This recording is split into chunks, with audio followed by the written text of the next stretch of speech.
Hello and welcome to the Weekly Stuff Podcast with Jonathan Lack. And Sean Chapman. We are here to talk about stuff this week on the show.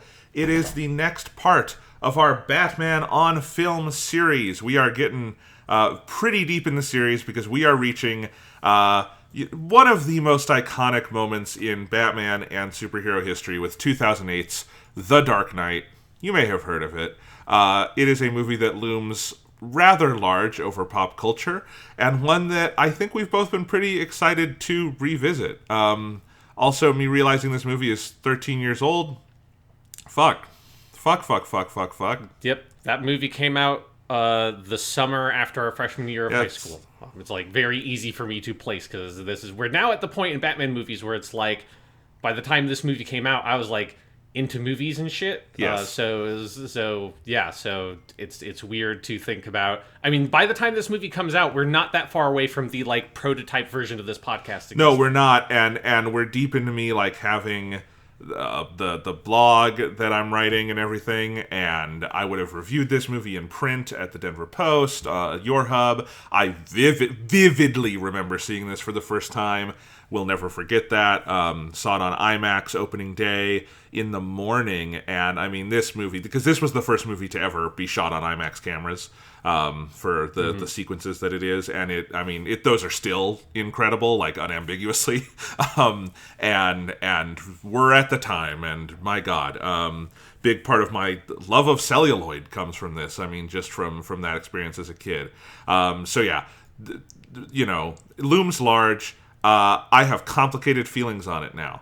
Yes. I mean, I had complicated feelings on it at the time, and what those complicated feelings are now have kind of shifted. But yes, complicated feelings on The Dark Knight for sure. So we'll get to that. We'll get to that later. That'll be our main topic today. Batman on Film. I think this is part 9. I think we're more than halfway through, but there's a lot. Yes. I mean, we keep on adding more, so I don't know what the total count is even going to be by the time we're done. So yeah. I have the list. It's been, the order might change a little bit, but it's been basically the same for a while. I think we are scheduled for a total of 14 parts. And that might be 15 what I might do for Justice League when we get there is replay our review of the theatrical cut, and then we should do the Snyder cut together. Yeah, because I definitely don't want to watch the theatrical version of Justice League again. I know how I feel about that movie. That movie's not that old. It's not a movie. It's a thing. It's not a movie. The Snyder cut, love it or hate it, is a movie. You can comment on its substance. It's a finished thing. All right, but we will get there. So actually, we're getting near the end of this thing, but don't count your chickens before they hatch. Let's do The Dark Knight today, Sean, and we'll move on from there. But what have you been up to? How have you been? How's Texas? It's hot. It's humid. It rained very suddenly, like 5 minutes ago, and then it stopped. So it might start raining again, and I have no idea what it sounds like in this room when it rains, because I haven't. The only time I'm ever in this room is when I record the podcast, because the only other thing in this room is boxes. So yes. So yeah, it's been raining on and off here too. It's very humid here in Iowa, as it always is during the summer. I kind of like it. It's a kind of humidity that I'm generally okay with. Like, there's definitely, yesterday I spent a lot of time outside reading and doing other stuff, and then I went inside, got a drink, and then went back out to read some more, and it just hit me, and I was like, okay, I think I've hit my limit for the day on this humidity. I had to go back in. I was reading Kimetsu no Yaiba. I'm through the Swordsmith Village arc of the manga, Sean. Oh, you're getting pretty close then. I mean, you're basically now at what is more or less the last arc. It's just the last arc is very big. Yeah, it's actually, I've made lots of comparisons to Full Metal Alchemist. This series structurally is also a lot like Full Metal Alchemist, and it's building up to a very substantial final thing, but it does that very well. That manga is amazing, Sean, and it's amazing because the stuff Ufotable has done so far is miraculous, and I wouldn't even call it close to the best stuff that's in the manga. No. Yeah, I think the manga very clearly gets better as it goes along. And I think that for me that proves true through to the very end. Because the anime, I think, generally makes what the early sections, which are kind of rough on the manga in different ways, a lot better, particularly the Mugen Train stuff. But yeah, I'm curious to see what that translates to once like the manga starts moving into this like, oh, this isn't just like a very good shonen manga, this is now a great shonen manga, which is like I think what happens basically right where what has been animated ends. Yeah, exactly. Because I actually think the post Mugen Train couple of chapters in the manga are actually better than the Mugen Train chapters. Yes. It's just that the movie elevates that to like an all-time great anime thing, right? And then, so like the anime is already an all-time great shonen anime. Yes. Just from what they've done so far. And like they haven't even really hit the good stuff yet. So that's what's so insane about considering the future of that series, Sean. You know, like it already broke the internet and the box office and everything else with like the early stuff. What is it going to do when there's some stuff in that Swordsmith Village arc. I'll just say, chapter 115, there's a 2-page spread. Tanjiro learns how to do something. That is going to be the episode 19 of season 1 of whatever that season winds up being. Because holy crap. Yeah. Yeah, there's a lot. But I don't want to tease people too much who aren't reading that manga. But you should. I actually think reading the manga before the rest of it comes out is good because it allows you to give the manga a shot on its own terms before you're comparing it to like what the actors are doing and what the animation is doing and all of that, you know? Yeah, and it's going to be certainly, you know, by the time whatever, like, however long it takes them to get to the ending and what forms that takes in terms of animation, with the pace they're moving at, it's going to be long enough that if you just read the manga now, by the time that stuff gets animated, I think it will feel fresh again, and you won't be sitting there thinking about too much like, oh, this shot is exactly the shot from this panel of the manga and stuff like that I think can sometimes get a little bit tedious if you're reading a manga and watching the anime adaptation right next to each other. Sometimes they're so similar in different ways that it can get a little bit exhausting of getting the same story that much in such a short period. If you read the manga now, I mean, the Yukakuhin, or like the next part, season 2 or whatever, is not going to air until this fall. So you've got time to enjoy the manga as it is, and then be able to enjoy the anime in a fresh way, because there'll have been enough time that's passed. Yeah. And again, I got to shout out that Shonen Jump app. If you're going to read it in English, it's $1.99 a month. You could probably read that whole manga in a month. It's very cheap. I mean, I did. I think I basically read it. I would have read it in like 2 weeks if I wasn't moving at the same time and had to take a break. Because I think I read the Yukakuhin, or like the Pleasure District arc, basically. I read that in like 2 days. Like I just blurred through that because it was so good.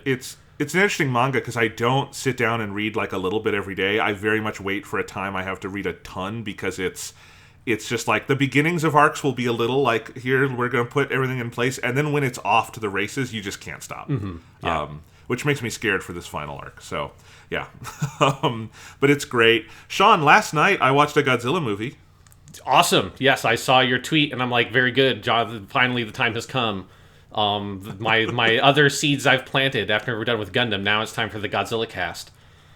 I would happily do a Godzilla cast one day. I'm not that far into the weeds with it, but I did. I picked up on the Amazon Prime Day stuff. They had all of the Sony double features that are like the Godzilla Millennium series and some of the Heisei era stuff in their double packs, and I picked up 3 of the Millennium ones that I'd wanted. It was the one that's Godzilla 2000, both versions of that, because I've never seen the Japanese version of that. I have your DVD you gave me. Yes. It's like the full screen, like dubbed version. And then, which I have some fondness for that dub and everything, because it's the first Godzilla movie I saw in a theater. Yeah. Because I don't think I saw the 98, which isn't really a Godzilla movie, but you know what I mean. Yeah, I wouldn't think I saw count that on tape.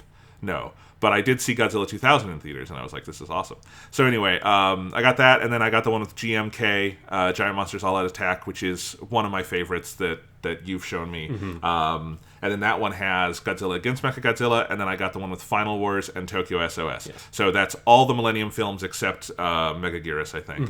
And which they did them out of order, and it's annoying. They should just put it on the Godzilla 2000 one, and it's obnoxious. Yeah, but anyway, Megaguirus is the weakest of those, but it's still a good Godzilla movie. So yeah. I really all the Millennium ones I've seen I like, and I've seen almost all of them now. But yeah, I watched Godzilla against Mechagodzilla last night specifically because I am planning my syllabus for this giant robot screening series I'm doing in the fall at the University of Iowa, which I still can't believe is a thing I get to say. Yeah. And I'm at your recommendation. I'm looking at different Mechagodzilla stuff because I do want to show the original Godzilla versus Mechagodzilla, but it's funny, they call him Mechagodzilla and he's not a mech in that one. Yeah, he's just a giant robot made by aliens. Yes, and so that one's a little different. Godzilla against Mechagodzilla is much more in the, like, Gundam vein of, like, fuck, there's a big threat, we're gonna build a giant robot to fight it. And it is... I really like that one. I have no idea what the reputation of individual Godzilla movies is, Sean, but I fucking loved Godzilla against Mechagodzilla. I think it's got a great human story. It's 88 minutes, just like a nice burst of like, it's very well paced. I like that it is just straightforward about like Godzilla's attacking. We're gonna build our own Godzilla, goddammit, and then we're gonna fight, and the fight at the end is great. The effects, I love the effects in the whole Millennium series. They're always so good. The Godzilla suit in that series looks so great. Like, I like that they made Godzilla look pretty mean again. Yes. He's a grumpy asshole in those movies, and it's great. And yeah, so I had fun, and I am going to watch Tokyo SOS, which is the sequel to that one. But I'm like, what is the reputation of that one? I think you like that movie, right, Sean? I mean, I really like all the Millennium Era movies. Godzilla against Mechagodzilla is great. Yeah, like, I also sometimes have a hard time getting the sense of, because I think, particularly in the West, what the Godzilla fan base is so all over the place, and it's not like a big... It's this weird thing where it's not small enough, like, I think kind of the Gundam fan base in the West generally is, that you can get a pretty clear sense of what is the fandom's take, broadly speaking, on this series. But it's also not big enough that you can do that on the other end. It's in this, like, weird middle zone where Godzilla's been going on for so long that what it means to be a Godzilla fan means so many different things to so many different people. Because Godzilla's been going on for so long, and so much of it has come out in the West in different forms over that period. Yes. But I think that movie is generally well liked. Like, it's not one that people look down on in any way. I've always really... I like all the Mechagodzilla movies a lot. That one I've always really, really loved their concept for Mechagodzilla, which is something that the Godzilla vs. Kong lightly borrows for some of its mecha stuff that it does, which is against Mechagodzilla, it is using the corpse of the original Godzilla from the original movie, because all the Millennium Era movies kind of are set in their own continuity, but the original movie happened in them, but they don't have anything to do with each other. And so the idea of we're taking the bones of Godzilla from 1954, there's a new Godzilla, and we're going to use that kind of the skeleton of the original Godzilla to make our mech on top of, and that's a really key kind of plot element of that film, and I've always thought that that's such a good fucking idea. It's such a perfect idea for the plot of a kaiju movie. It's great. It's so good. I love that it's got a really nice like human side to it too, where like your main pilot is like a woman who sees her team killed, and then she, is really motivated to pilot Mechagodzilla, which they call Kiryu, which I like that they give it like a human name, is kind of cute. And yeah, it's great. It's a good movie. I'm excited to watch Tokyo SOS because I've heard that one is bonkers. Yes, that one's very good, and yeah, it is a direct sequel, and it also has Mothra in it, so... Fun times. Always Mothra. I feel like any Godzilla movie with Mothra is a pretty good Godzilla movie. That seems like a general rule of thumb. So, yeah, I'm excited to watch that one. Mothra's very careful about the scripts. She reads them very closely, and so she'll only commit to a Godzilla movie if she thinks the script's pretty good. It's awesome. Also, those Blu-rays are pretty nice from Sony. I was surprised. I thought they were going to be kind of like cheap shit, but like they're not like modern restorations that are like all the bells and whistles, but like they're totally fine, and like they're all on their own discs, so they have good like space and bitrate and everything, and like and the packaging is nice. They've got all like the original posters in there. I was impressed.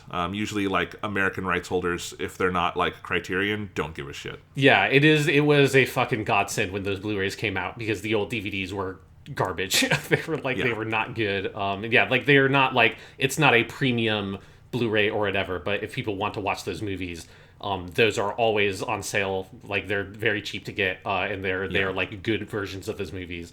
And it's nice that they come packaged with two, because they're good, and so if you like one of them, you're going to like the other one also.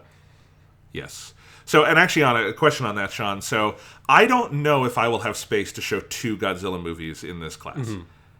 And I'm thinking, if I can only do one, I think it'll probably be the original Godzilla versus Mechagodzilla. But I don't know. I'm Godzilla against Mechagodzilla is also like so straightforward, and I feel like such a crowd pleaser, and is a little more related to some of the other stuff I'll be showing. I'm thinking about it, and then I haven't seen Tokyo SOS. That's a wild card. But yeah, I was curious what your thoughts on that would be. Yeah, I mean, obviously, my heart and soul always goes out to the original. I think it very much depends on like what is the context in which you're showing it. What are the other movies like? Right. What like where in like the program you're fitting it in? Because the Godzilla versus Mechagodzilla, the original, I think even though it's not like what we would now consider like mecha in that it's not humans piloting a giant like mechanical suit. It's a remote controlled robot. It is still fits very nicely into that more Ultraman era Super Sentai-esque giant monster with robot kind of thing. Whereas if you want to go more like this is a proper mecha type thing, then yeah, Godzilla against Mechagodzilla would be the best of the, in my opinion, of the like Mechagodzilla is a fucking mech movies, which would be Mechagodzilla 2, this one, and then Tokyo SOS. And Tokyo SOS being a direct sequel, you can watch it without seeing Godzilla against Mechagodzilla, but it would be weird.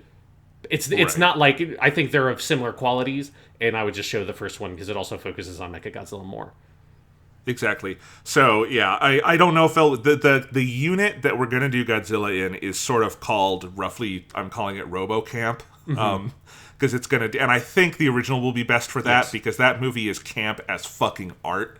And I am using camp. I am not as an insult. I want to be clear on that, right?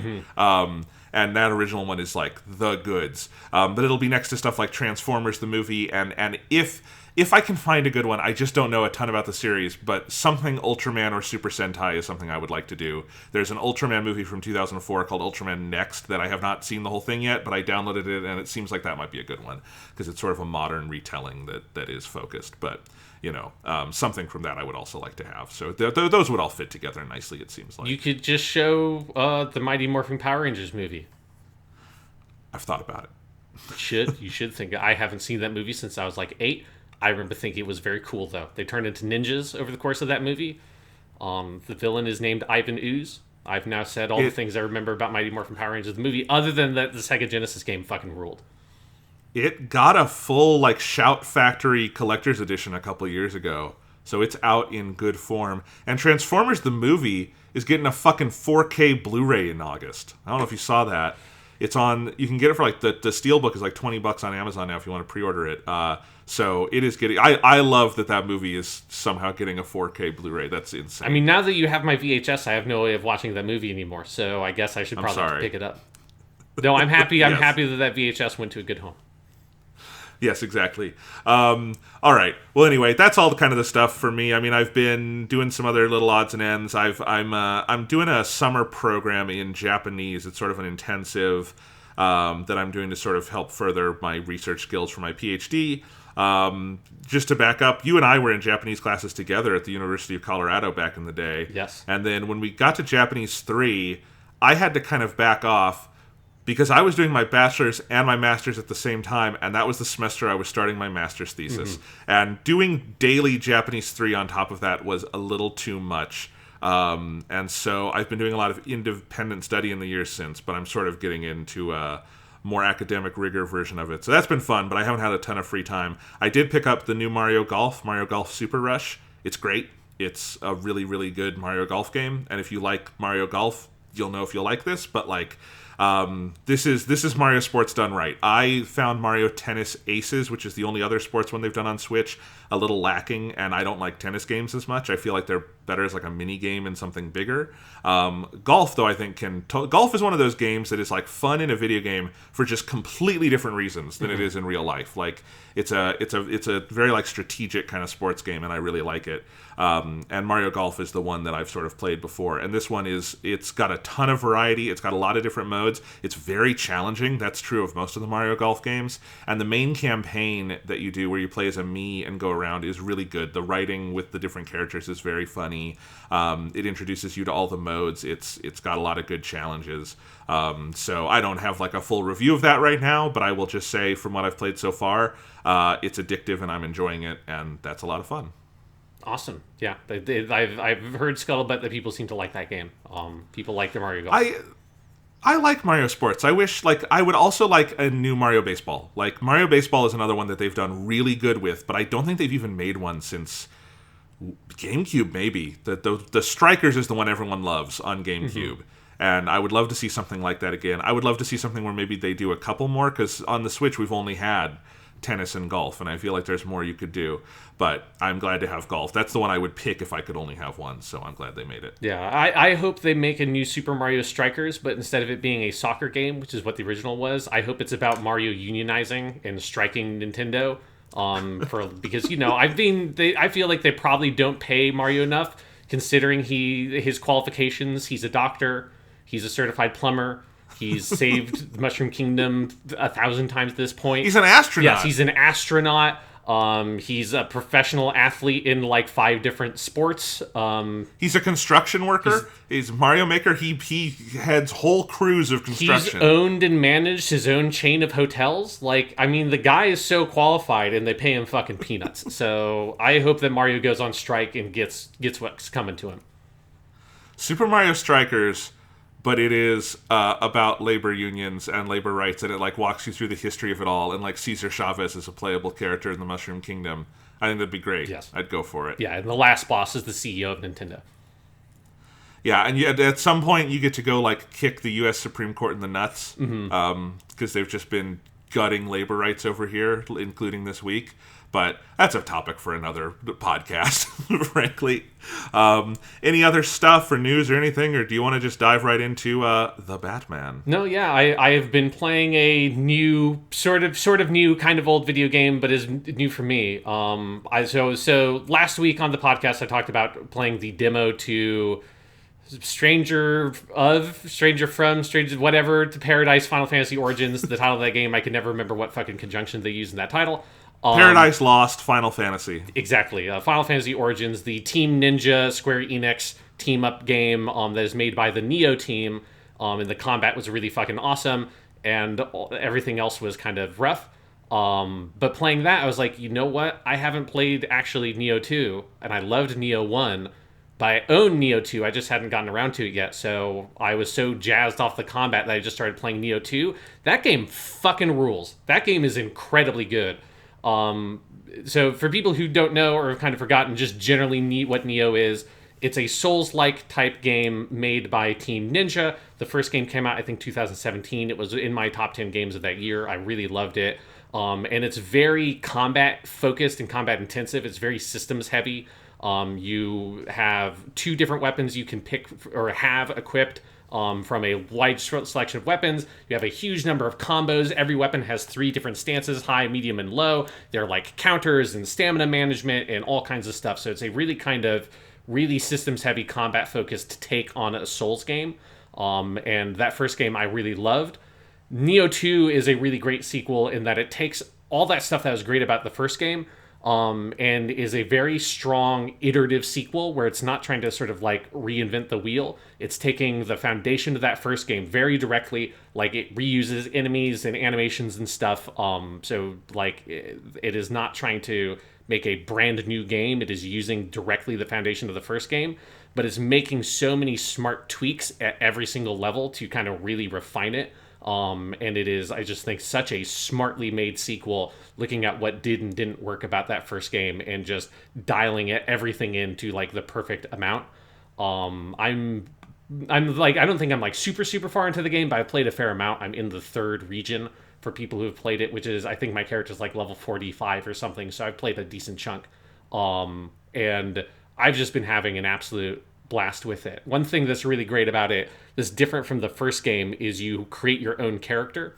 So in the first game, you play as a set story character named William. who is loosely based on a heroic or a historic character who was an Irish dude who ended up in Japan and basically became a samurai sort of figure during the Sengoku period. Obviously, the game is playing very fast and loose with that history, but it is loosely based on that concept. Nioh 2 is basically a prequel to Nioh 1 in the sense that it is set before when Nioh 1 happens. Nioh 1 takes place at the end of the Warring States period. Nioh 2, at least so far, is all stuff in the early period. Like, for reference, Nioh 1 takes place after Oda Nobunaga, who's like one of the major figures of that period, has died.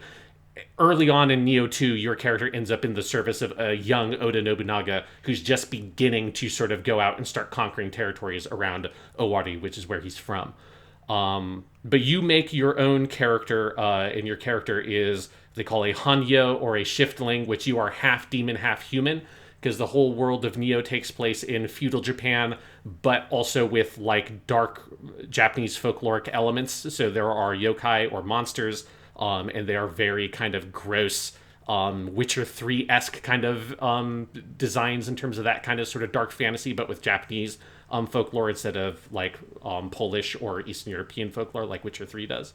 So your character has all these yokai type abilities you can get, which is one of the smart changes they make from the first game, where you have a special power that you can activate where you kind of build up a big meter and you can turn into a yokai form temporarily as a sort of get out of jail free card, almost like, oh, I'm getting fucked up.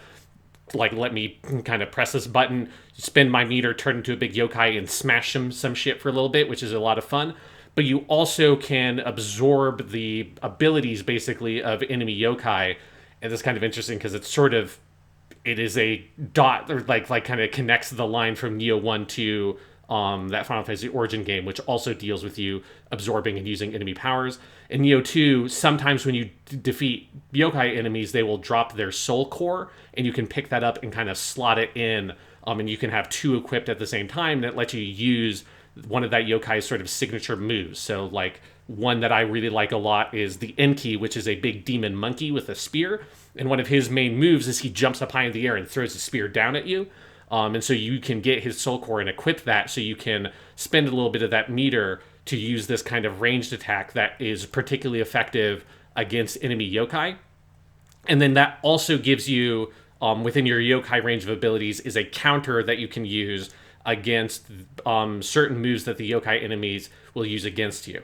And all of those abilities is what I think is the smartest improvement in the game, is because the first game you had very limited options in terms of what you could do against the demon type enemies, because their stamina was really strong and you couldn't kind of hit stun them. And that was the main difference, is that if you hit them, unless you had drained all the demon enemies' stamina, they wouldn't get stunned out of whatever they're doing, versus a human enemy. If you hit them before they hit you, they would get stunned a little bit, and so you could kind of interrupt their attacks. And demon enemies, you couldn't. And it made demon enemies really hard, and it was an interesting dynamic, but it also meant that your like parries and things like that, generally speaking, wouldn't work against those type of enemies. So by introducing this like additional meter and this range of mechanics that are really designed for you to use against those demon enemies, it adds a whole range of combat design to those enemy types that even the like existing demon enemies they've pulled in from the previous game, fighting them feels way more dynamic and aggressive, and you have just more options. And it also makes the boss fights a huge amount of fun, because now you have this like risk-reward scenario that's a little Sekiro-esque, like using the Makiri counter in Sekiro, where if you go for this big counter against one of their major moves, if you land it, you'll be at a huge advantage in that boss fight. If you miss it, you're going to get fucked the fuck up. And so that kind of like push and pull is a huge amount of fun. And the other thing I love about this game is it's just got like one of the best character creators I've seen in any modern game. And one thing I love so much about it also is that you can at any point from the kind of hub menu go into the character creator and change anything you want about the way your character looks, and the game doesn't give a shit. Like, you could go from playing as like a 7-foot bald man and then go, hey, I don't like the way this character looks anymore, go into the character creator and start playing as like a 5-foot tall like woman with a green mohawk or something. But what I'm using it for is every time you finish a region, you like time jumps forward a couple of years, And so I go into the character creator and I like adjust the hairstyle, or like you can age your character or give them a scar and stuff like that. And so I've had a lot of fun playing as my character, who's this kind of like badass lady with an eye patch and black hair with like white streaks through it and all this stuff. And as I'm going through, slightly altering her appearance and stuff like that. And I think the kind of role playing element of you creating this vision of like, this is my cool anime samurai lady. The game is also, I think that is a significant improvement over the original. So yeah, so I've just had a huge amount of fun playing that game. I think if you did play the first game and haven't jumped onto Nioh 2, you absolutely should. If you have a PS5, the PS5 version is really nice. It looks great and it runs super well. From what I know, I think the PS4 version also runs well if you put it on the 60 frames per second mode, but I think it runs at like 720p. So it might look a little grimy, but from what I know, the frame rate in that version is still good.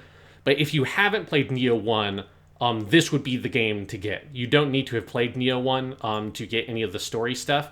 So if you've been interested in the series or any of the stuff I've talked about interests you, don't, I think, bother going back to that first game. Just jump into Nioh 2, and it is just like all around a better version of what Nioh 1 was. Better story, better characters, and then the gameplay all around is just like much more well-rounded. The maps are better designed. Just kind of every aspect of the game has improved a lot. So yeah, I've had a huge amount of fun playing that game right now. Awesome, and that was going to be my question, was which one to jump in with, and it also seems like the PS5 collection that they've put out is periodically on sale at this point, too. So yeah, and that comes with 3 pieces of DLC that I haven't gotten to that DLC yet, but there are 2 weapons in there. There are these like fist weapons where you do a bunch of like sick ass kung fu stuff, which is so good. Nice. And then there's also a 3-section staff. So basically, I'm not really using those weapons that much. I'm mostly using the dual katanas and the odachi, which is a fun combination. The odachi is like a giant, massive, kind of stupid, big anime big sword, and that's a lot of fun. But I've messed around a little bit with the 2 weapons that are in the DLC. And if you want to make a cool monk character doing some kung fu shit and having a 3-section staff, which if you've ever seen a Shaolin monk movie, you know what a 3-section staff is. It's some fucking cool shit. All the weapons of that game are super cool. And it comes with all the weapons that were in the original game, all the weapons that were in the DLC of the original game, all the new weapons in Nioh 2, and then those 2 new weapons. So there's I think 12 or 13 weapon types with their own skill trees and combos, and every weapon is so deep. So it's, a super content-rich game. If you pick up the Nioh 2 collection, which is kind of the only version I think you can buy now, it'll come with all the DLC and all that good stuff too. Awesome. Well, any other stuff before we move on? That's it from me. So I think it's time for us to talk about the Batman. Indeed. So, The Dark Knight is our subject today. If you've never seen it, you're not alive. So I'm not going to worry about a spoiler warning. You know what happens in The Dark Knight. So Sean, I don't even know quite where to start with this one, but let's just do the basics. We'll get to maybe some of the history behind this. I kind of did it all with Batman Begins, and obviously Batman Begins was, sort of a hit, and so then there was a sequel and blah blah blah. The Dark Knight came out with quite a lot of hype because of the movie itself, and then also the death of Heath Ledger. I think maybe we can talk about those circumstances in a little bit. But I just kind of want to cut to the meat of this. Watching the movie again, what did you think? So I have always had complicated feelings on The Dark Knight. I've never been fully on The Dark Knight train. It's never been my favorite Batman movie. That's always been Mask of the Phantasm. I've always had some issues with some of the pacing of this movie, particularly around the third act. I've always had issues around Two-Face and that stuff. And those things that I didn't like about the movie originally, I still don't like. I still don't like the third act. I still don't like the way they handle Two-Face as a character, and that stuff. But I've always really loved Heath Ledger's performance as a Joker, obviously, and I think that still is phenomenal. I think there are lots of big set pieces and technical direction and production about this movie that is incredibly impressive, and rewatching it now is obvious how deeply influential it became for action thriller blockbuster movies past this point. It's clear, this is why post Mission Impossible 3 movies look the way they look and stuff like that, right? This is where Skyfall, that kind of stuff, where you see the influence it's had. and that stuff is very impressive. But I think watching it now, like, I am like not impressed with the story it tells, I guess. I think the story itself is like very messy to me, and some of that still has to do with that third act. I think is really messy and stuff like that. It's way too long.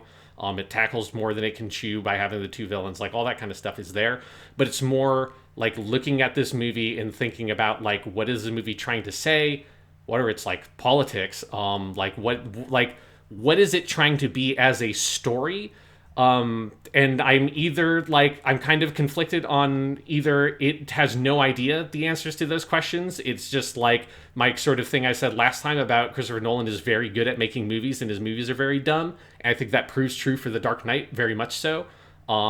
But also, this movie does have, I think, a very clear, very specific, very direct, like, kind of worldview and philosophy that it portrays about, like, about this kind of Ubermensch idea. It's very much about, like, we need strong, like, men with moral conviction vested with power and wield that power with violence to protect the status quo, and that, like, normal people are cruel and cowardly and pathetic, or they are criminals and must be, like, defeated or killed or jailed in some way, and that is what a good world is, and that's, like, what we should be striving for. And it's fucked up and bad, but that's the way things are, and so we need a man willing to get his hands dirty but also do the right thing.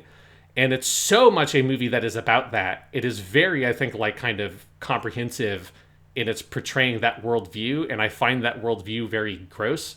And that was a lot of, like, especially I think a lot of that stuff comes across most heavily in the third act, and coming away from the movie, it left a very sour taste in my mouth. Yes. So, you and I have always had some points of disagreement on this one, and certainly, like, I don't have the same problem with Two-Face. In this movie, I think that works fine, and I actually think some of the way it all dovetails thematically and structurally is fairly elegant. I think, I've had fewer problems with the story over the years. Watching it this time, I did see more of the gaps in it, and I do think the third act is extraordinarily messy, and the movie is 100% too long. But my feeling this time, I mean, the first thing I want to say in response to what you were saying is, I don't think this movie's dumb at all. I think this movie knows exactly what it is trying to say. I think this movie is, at every turn, a cogent, full-throated, and I think pretty explicit defense of Bush-era scorched earth foreign policy. Like, that is what this movie is. It is Bush apologia. I think it is weird that we didn't see it through that lens at the time as strongly as we all should have. There were definitely people saying that, but, like, that is what this movie is, and I don't think it is by accident, and I don't think the movie is stupid or unsure of what it is trying to say. I think it knows exactly what it is trying to say. And my overall view on this movie, because I think this movie is great in a lot of ways. It is a masterpiece of craftsmanship. The cinematography by Wally Feister, the editing by Lee Smith, the music by Hans Zimmer and James Newton Howard in particular, are just among the great achievements of 21st century Hollywood. It is a crafts marvel in so many different ways. And then you have Heath Ledger, which is one of the great performances in modern pop fiction, you know? And so overall, I think The Dark Knight, and this is my thesis on it, I think it is the best, most accomplished, most complete and coherent version of the Batman in the real world idea that anyone has yet achieved or probably ever will achieve. That is the film's animating force, for good and for bad. And ultimately, to me, it proves that that approach is both ethically and ideologically bankrupt and noxious, and also not my particular cup of creative tea or what I have any real interest in seeing out of Batman in my life anymore. And this viewing of The Dark Knight, to me, kind of honestly felt like me saying goodbye to the movie for a while, because I can't imagine wanting to watch this movie again in the future. And I have definitely carried water for it at times, and I loved it when it came out, and I've loved it at various points over the years. But I was watching it, and I felt myself like, there was a point in the movie where, like, a scene that, probably around the middle, like the stuff with, like, when he catches the Joker, and then when the Joker breaks out and does all the stuff with Harvey and Rachel and creates Two-Face, which is, like, on a level of craft, is impeccably constructed. It is so well made. It is so well acted. It is so well scored. Everything. And I just kind of felt nothing this time. And I just felt there was a part of me that went, I think I've grown out of this. I think I've grown out of this. And like my worldview has just, I cannot look at this and go, I'm okay with it. My overall just feeling on like superhero fiction and pop fiction and Batman stuff is just like, this isn't my cup of tea. Other than Heath Ledger, which you cannot say a bad thing about this movie, I don't know. I just kind of felt cold to it for a whole lot of reasons that I was just trying to outline. And that's kind of where I'm at with it. Yeah, I mean, I would kind of... Like, I feel like this movie has always left me cold in different ways of, like, I do still feel that thing that I think is, like, very much part of my response to Christopher Nolan movies where, like, I feel so alienated from every character in this movie. I don't think there's, like, a dramatic moment in this movie. So I guess here's, like, a thing with this movie for me. I think this movie is incredibly good at creating tension and suspense. I think this movie is phenomenally bad at making drama. It does not know how to construct a drama with its characters. And I think that's part of what makes the movie feel dumb to me is like, I think it's so fixated on individual moments being cool and exciting and suspenseful and does not care about what that then adds up to a productive whole. And so the productive whole, you end up with like, Gordon is dead and then he's not. And nobody has cared about any part of that process. And Rachel is dead and the man is sad for one scene and then she never comes up again for Batman's perspective. He never talks about her again, right? Like there's so many moments of drama. I mean, even just the Sophie's Choice dynamic they play in the least dramatic way you possibly could. There's so little drama in a movie that is incredibly tense and suspenseful because it's so well crafted. But I think on like a maxi level and in some of like the specific dialogue, I think the screenplay is actually like incredibly clumsy at trying to like craft a story to me. So I agree with a lot of that, but I also don't think that's entirely on accident. Like, I think this movie's goal is much more like broad ensemble-based sociological storytelling, and I don't think it really cares about its characters that much. I don't think, like, this is a movie where, to me, especially once you get into, like, the Hong Kong stuff, like, you realize, oh, Chris Nolan wants to make a James Bond movie. Like, with that stuff. Like, and that's really clear in The Dark Knight Rises when we get there. Like, he's just so done with Batman by the time you get to Dark Knight Rises. But, like, so I think some of his goals for, like, the spectacle of it are kind of scattershot. But, like, he doesn't really care all that much, I don't think, about, like, Bruce Wayne's inner trauma in this movie. Like, you don't actually see Batman outside of the cowl that much in this movie, which is part of why Christian Bale's, like, voice just goes to shit, is he's having to do it for most of the movie. And you can actually hear it, like, it changes over the course of the film. Like, it's up and down because he has to do it so much more. Yeah, it is, like, really different in every single scene. And I feel like I've noticed that a lot more because my sound setup is so much better than it used to be. Because I think the last time like, 2 times I saw this movie probably were just on, like, TV speakers. Because I think I didn't watch it on, like, what our nicer TV would have been at the time in, like, 2010 or whatever. So like I was kind of taken aback by, like this voice is not quite I remember it being, but it also is like I don't remember it being any of these voices he's doing in any of these scenes. Yeah, but my point is, I think its overarching goal is not like interpersonal character drama. I think it makes nods to that because that's what a Hollywood movie has to do. But I think it is much more interested in the themes and the sort of ideas of like this society on the edge that it has to make a defense for. Again, it's Bush-era apologia. And it's interesting because one of the movies that this is always cited with and that like Nolan will cite is Heat by Michael Mann. And Heat is, I mean, to me, Heat is the ultimate crime movie. Like it is the Rosetta Stone of all modern like crime dramas. Like it is just so perfect that like everything stems from Heat after the point where Heat comes out. But like, and I see some of the comparison because like the way Heat is like very engaged in like the cityscape as a visual, it's very long, it's very involved. The thing about Heat though is Heat is 100% character focused. Yes. Like Heat is a two-hander with Al Pacino and Robert De Niro. They don't interact much in the movie, but those two characters, that's what the movie is about, and it is about like their choices, and it is not like I don't think Heat is making a point about like, man, bank robbery is such a social ill, we have to do like all these different things. It's not really worried about that. It is in Michael Mann fashion. It's about the interiority of these broken men. Mm-hmm. And The Dark Knight isn't that, because I don't think Chris Nolan has that in him. I don't think he is an interiority-focused person that much. Like, maybe in something like Interstellar, but even then, you get, you know, mucked up in the plot mechanics. Like, so I just think a lot of the things that are possible bugs are also features if you look at it through the lens of, like, and I just want to be explicit with it, because I think, like, watching it now, it's just so thuddingly obvious. And it's not, you don't have to, like, play guessing games of, like, what are Chris Nolan's personal I don't really care. It's Bush era apologia. It's as explicit as 24, and it's frankly smarter than that. And that's why I think people haven't noticed it. It's like talked about it as much.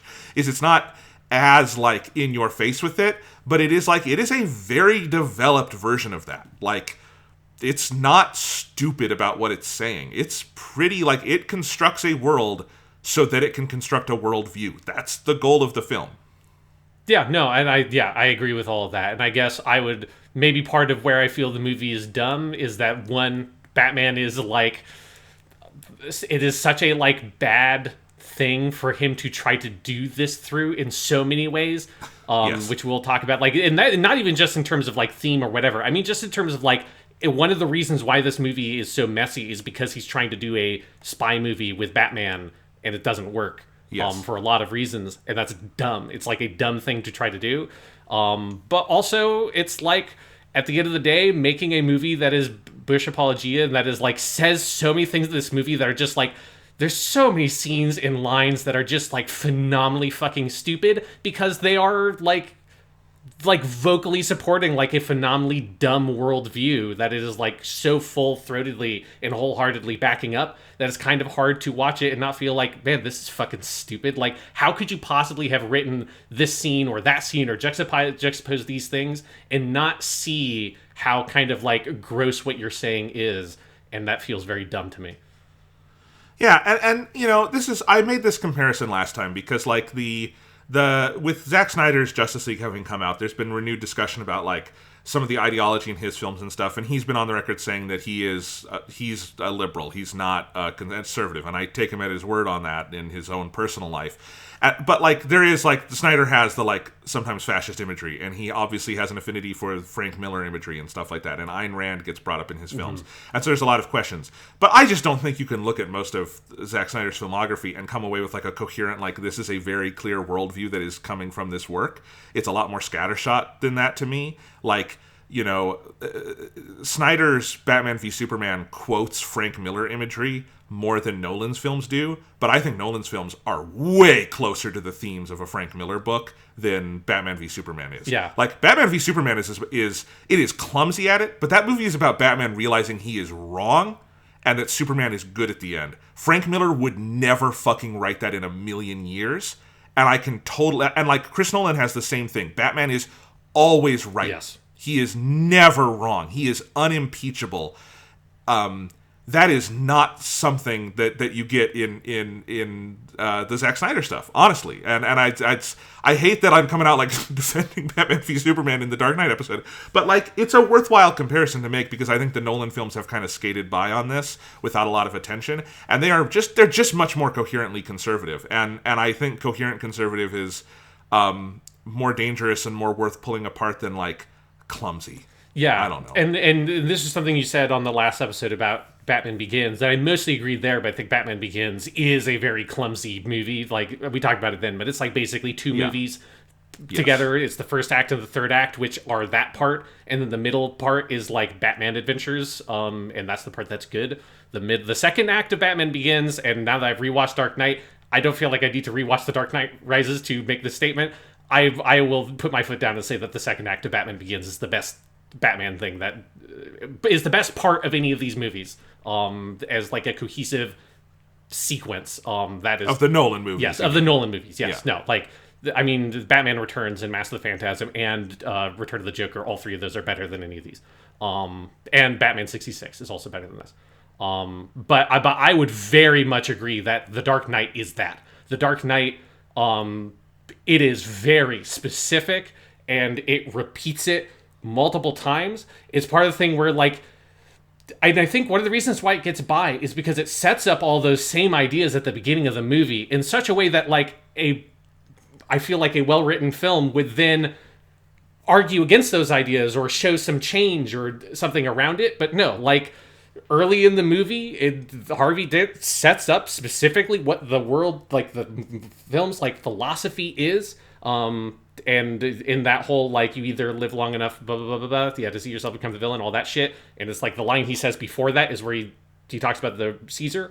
Like, that's where it sets up what the movie's worldview is, and it never defies that. It just sticks with that the whole time and just shows that Harvey Dent was too weak of a man to be able to live up to that. And really, it's Batman because he's good. And Batman is the good one, so he is the one that we should give power to and invest in. And the movie never, like, is actually self-critical or reflective of the things it says at the beginning, because the movie also doesn't have any, like, since it has no drama, it has no change in any, like, meaningful element throughout the whole film. So yeah, it is. Yeah, it's another movie where Batman has no arc. Like, Yeah. Batman is who he is. Like, he has personal challenges. He loses Rachel, all of those things, but that's not a like the second to third act transition in this movie. Like, this movie is a very, like, clear, teachable 3-act structure, and the second act transition into the third act is Rachel dying and then Batman being sad and all of that. And the thing is, though, usually that would also prompt a change in the protagonist and their outlook and their goals, and it doesn't. Batman just doubles the fuck down. It's like, okay, I'm gonna activate my Patriot Act thing now. You know, It's like, let's go full NSA Edward Snowden revelations on this city's ass. That's his reaction. It's not there's no, like, recalculation of beliefs in this movie. Like, the things that Harvey Dent sets up at the beginning are directly quoted in the final scene, and then now just applied to Batman, not to Harvey Dent. Yes. Like, that's the change. Yeah. So, there you go. And, you know, I just want to say at the start here, I know we have a lot of listeners who love this movie, and I also know our listeners are mature and good people who don't get mad when we don't like things they like. So I'm not worried about that. But just, you know, as always, us not liking or criticizing this is not us not liking or criticizing you. So I just want to make sure we're all on the same page as that. If you like The Dark Knight, you know, more power to you. But we're going to talk about it through the lens we think is best. Yeah, I mean, it's... Because this is another thing by when I say, like, I think Christopher Nolan's movies are dumb, this is part of what I mean also, is that I think, like, I think The Dark Knight is a really entertaining movie, for me, barring the third act, which I've never liked. But most of it is extremely entertaining, because it's very good at the very individual moments are cool and exciting, intense and suspenseful. But for me, it is a movie that, it has always been a movie where if you stop and think about it, it either, when I was younger, it just felt like gobbledygook and it fell apart because I think I was incapable of seeing that, no, the movie just believes these things. It's not, there's not like a secret, it's saying something else or it's being smarter, more complex about it.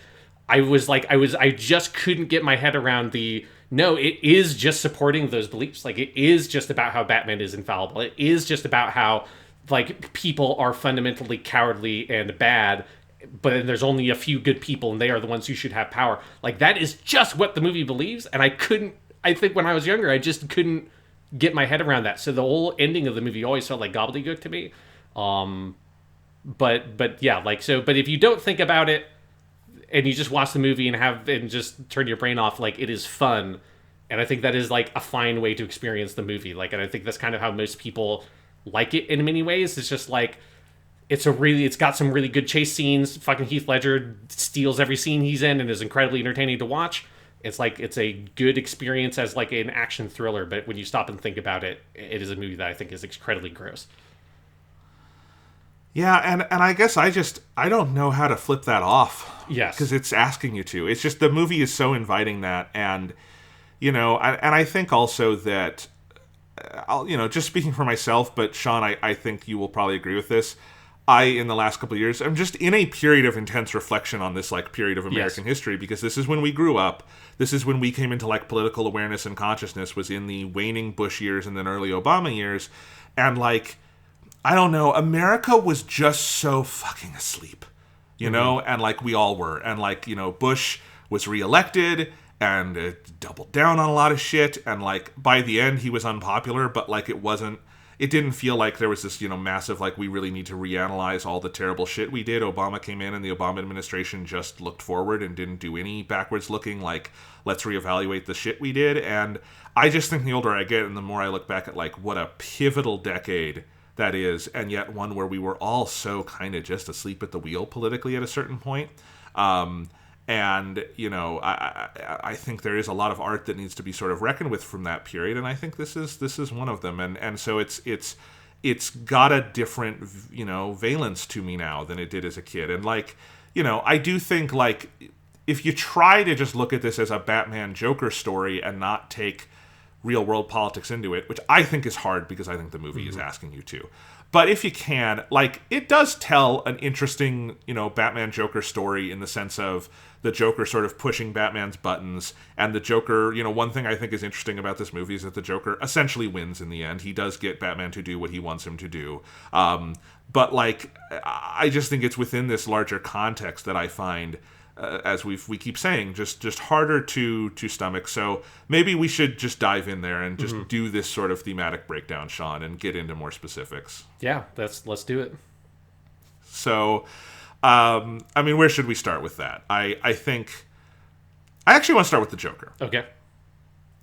Well, maybe we'll talk about Heath Ledger's performance in specific in a little bit, but obviously it's phenomenal. There's not much you can say about it, honestly, that hasn't been said, right?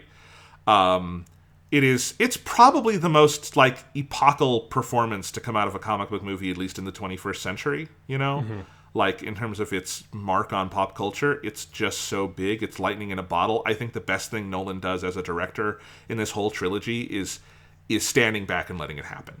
Like, as a director, he directs that performance really well. He builds the space for Heath Ledger to just work in a way that is impressive. And actually, I don't think anyone else is really given that space in the movie. Like, Christian Bale is so constrained as an actor in this film. And Christian Bale is one of the great actors alive right now. And you wouldn't know it, I don't think, from watching this movie.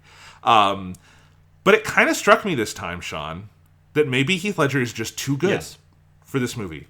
Because he does such a good job. He is such an astonishing, arresting work breathing life into this creature and making you feel like this Joker is real, that, like, he is a palpable, living, breathing thing. He's not off in La La Land in a comic book world like Mark Hamill's Joker, who feels like very palpable, but not in a this thing is out there sense. Do you know what I mean? Yeah. Like, Heath Ledger's Joker just feels like immediate, and I think it maybe obscures or helps disguise what the movie is going for thematically. Because fundamentally, this movie is rooted in the premise that there really are circumstances. There are villains and criminals and terrorists and so on who are so far detached from law, from reason, from humanity, that the heroes also have to abandon those things in order to set the world right. Batman has to torture people. He has to build an invasive illegal spy work. He has to kill Harvey Dent to save Gordon's son. He has to embrace this dark symbol and shed his humanity, because only through that symbol can he make the hard choices to stop something like the Joker. And that's where, to me, it becomes this cogent defense of Bush-era policy. And when you look at it in the movie's worldview, it's utterly logical because of the Joker. Look at that crazy motherfucker. What else can you do when you're up against someone who's so divorced from humanity and reason and law and systems and structure? You don't want to become that, but look at him. You have to do it. And that's what I mean when I say Heath Ledger is almost too good, because he makes this creation feel so tangible that you kind of believe in the threat the movie is illustrating. And it is fake. It's an actor. It's a fiction. Real-world terrorists aren't lone madmen with no guiding ideology. They're groups of people whose motivations are actually very explicable. And that doesn't mean they're justifiable, but they're explicable, which is what makes them hard to fight and to face and to, like, understand and reckon with, is their explicability. But there's a profound simplicity to the Joker because he's dehumanized himself for us, and inviting you to strip your humanity in front of him. And so that's what it is building, and that's what Heath Ledger sort of allows the movie to have. And that fiction it builds is the same kind of story that figures like Bush and Cheney are telling us about in the 2000s, where, no one wants to have to do torture or Gitmo or the Patriot Act, but it makes logical sense because the enemies are just that far out there, you know? And I think it's a very clear extension, too, of what Nolan is doing in Batman Begins, this worldview where criminality is something you only stop by facing the criminals directly and going after them harder and harder and harder and harder until you just get them all, you know? And the Joker is this valence that makes all of that work for good or for bad. He is the animating force of the movie. Yeah, and I think there's a couple of things there. One of which being, I think one of the issues I have with the third act in particular is I do kind of think the third act, if you're trying to tell a good story, which I don't think this movie does, the third act doesn't know what to do with the Joker. Because the part of the thing that's so fascinating about the Joker in this movie, and something I think the screenplay like fails at, is that the Joker is full of shit in this movie. And the movie sets it up so well that he is a liar. He is manipulating people. Like he's always telling them, like, not necessarily what they want to hear, but like some version of something to convince them or persuade them or intimidate them, but it never reflects anything about the truth. And the thing that makes the character has that kind of mercurial quality that it's so magnetic, because it feels like you can't quite get at whatever the thing is underneath it, right? It's such a character himself who is performing, right? And that's what's so fascinating about the performance, is that he's lying. He tells you multiple different versions of the Scar story and things like that. And you as the audience are with him on that journey to see he's talking complete horseshit. And the movie never recognizes that. And I think that that's a huge problem, that it never recognizes that the Joker is completely full of shit.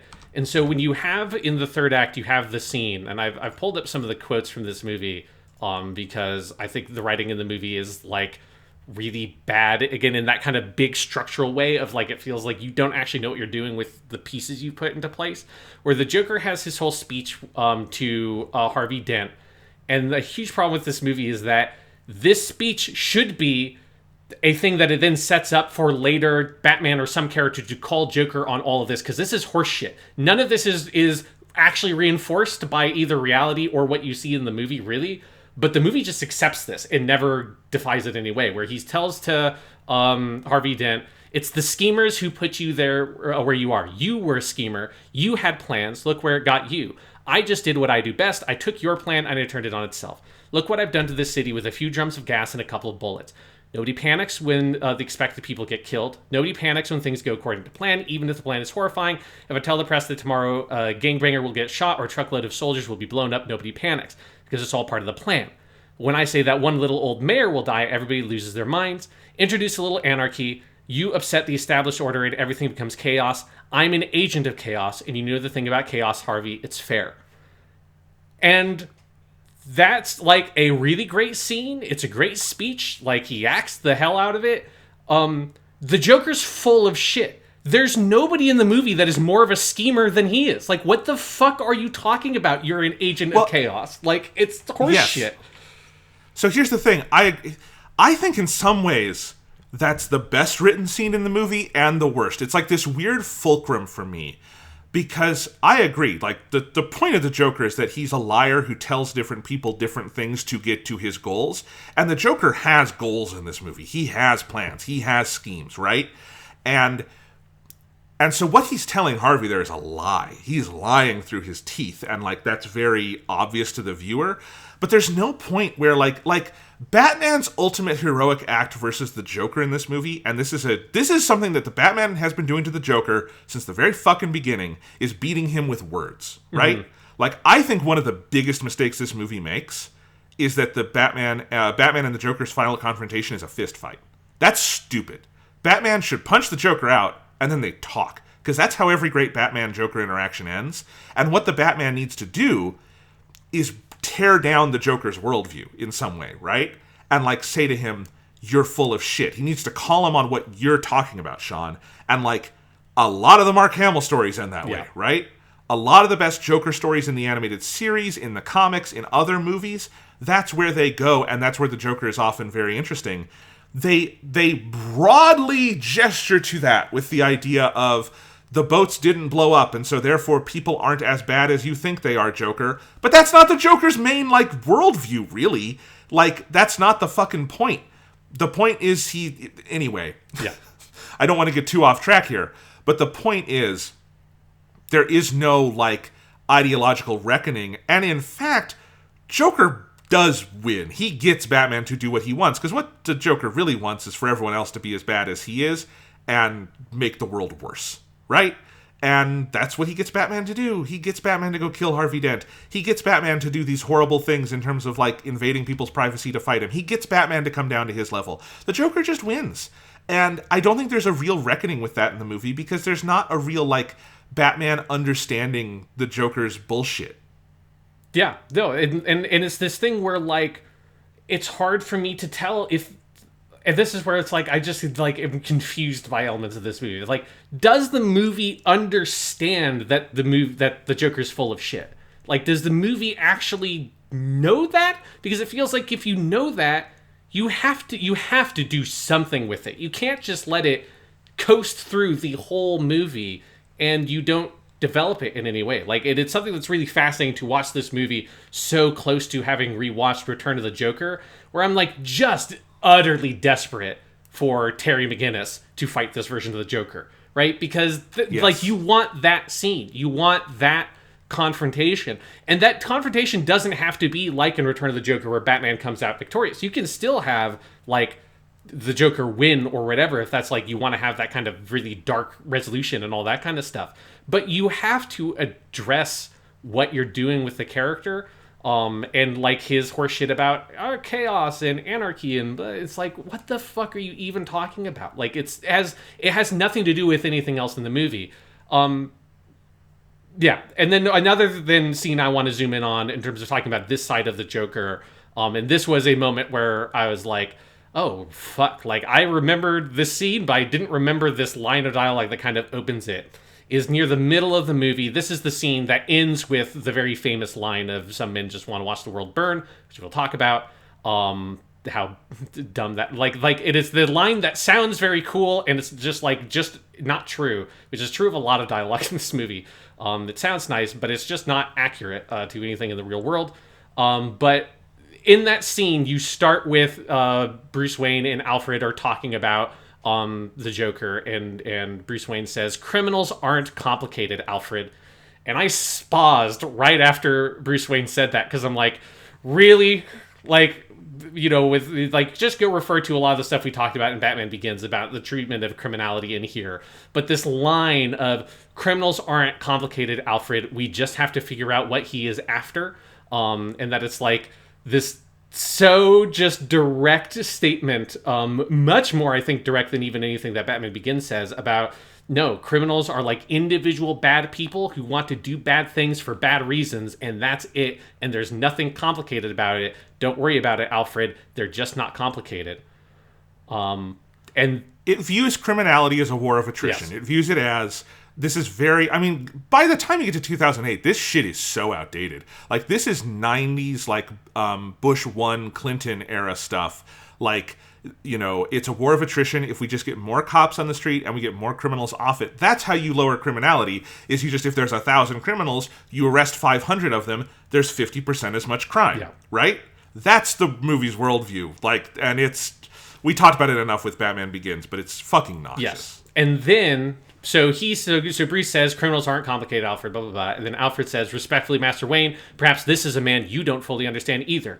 And then he goes on his long thing about Burma, which I really want to know, like, what the fuck was this Alfred doing? Like, what was his life before here? Like, because there's no way he's supposed to be old enough to have been in, like, British colonized Burma, because he'd have to be, like, 80 or something in this movie for that to be the case. But there's something that when he says that, I so envision young Michael Caine in, like, Zulu or something, just, like, trampsing through fucking Burma with, like, a colonial British, like, safari outfit on and a fucking Lee Enfield rifle, and him shooting, you know, locals who are, like, ethnically otherized and stuff like that. Like, that's just in my head.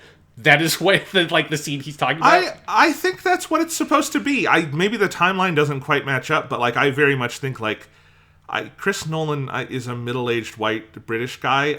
He's a conservative like nationalist. Like it's pretty obvious. Like that's where he comes from on this stuff. Like let's not overthink it. But yes, it's like it very evokes images of good old colonial Britain from like before World War II. And then he tells that whole story about like the diamonds and the bandit. And then he has the thing about, and one day I found a child playing with a ruby as big as a tangerine. The bandit had been throwing the stones away. And Bruce Wayne says, so why was he stealing them? Because he thought it was good sport? Because some men aren't looking for anything logical like money. They can't be bought, bullied, reasoned, or negotiated with. And then here this version has then grave, it says, as the stage direction. Some men just want to watch the world burn. And that's a very cool sounding line that is horseshit. Like, that's just not a thing. Like, there aren't people who are unmotivated in what they are doing. There is no such thing as someone who just wants to watch the world burn. And again, this is something that happens. I mean, it's not early in the movie, because this movie is way too long, but it's something, relatively speaking, early in the movie that you would feel would be a seed you could plant that then you could complicate it in some way and say, no, this worldview is wrong. Like, people do have motivations. There are reasons why people turn to crime or whatever it is. It's not that some people are just that bad that they just want to watch the world burn. And then when they revisit this sequence later, this is how you know that they double down on it. Because at the end of the movie, when he revisits this, and he asks Alfred, well, then how do you catch the bandit? And Alfred says, we burned down half the forest. And that's not presented as a, like, and I must avoid making the same mistakes you did, Alfred, in, like, seeing the situation in this way and destroying this entire forest to get after one dude who stole some rubies, and all this shit. Like, I should find a better way to resolve this scenario. That is presented as, and this is what good, strong, powerful men must do, because Alfred's whole role in this movie is just to reinforce that worldview over and over again, that you must be Batman, you must go to extreme measures, you must do whatever you can because you have a duty and a responsibility, you are a powerful person, and you must do this, damn the consequences, there will be casualties, Mr. Wayne, but you must do this. And this is how the movie asks us to see and understand the Joker, and it's like, that's all bullshit, and it feels like the movie should know it's bullshit because the Joker is a bullshitter. But the fact that the other side of the movie is double downing on that worldview too is what makes you feel like you have no idea what you've actually been doing with the character of the Joker the entire time, and it's why the third act is a fucking mess. It is, but also, like, this is why the political context of the time matters. Because the some men just want to watch the world burn thing, that is the Bush-Cheney line. They didn't, like, Dick Cheney didn't go on TV and say that and, like, lean into the camera and say, some men just want to watch the world burn. But, like, that is the basic idea behind the war in Afghanistan and the war in Iraq and all of this stuff, and, like, recontextualizing 9/11 as, like, this was this anarchist thing, and, like, just some men just want to watch the world burn, so we have to go burn down the forest, and it's not pretty, but in this case the forest being Afghanistan, and then somehow later being Iraq because of the crazy fucking logical leaps we made to get their oil. But, like, that is the excuse that is made to obfuscate the actual political realities of something like 9/11, which is not an excusable action, but is an explicable action. And that is the difference. And, like, that is the hard truth that we didn't grapple with in the 2000s, because instead we just went to war with everyone, right?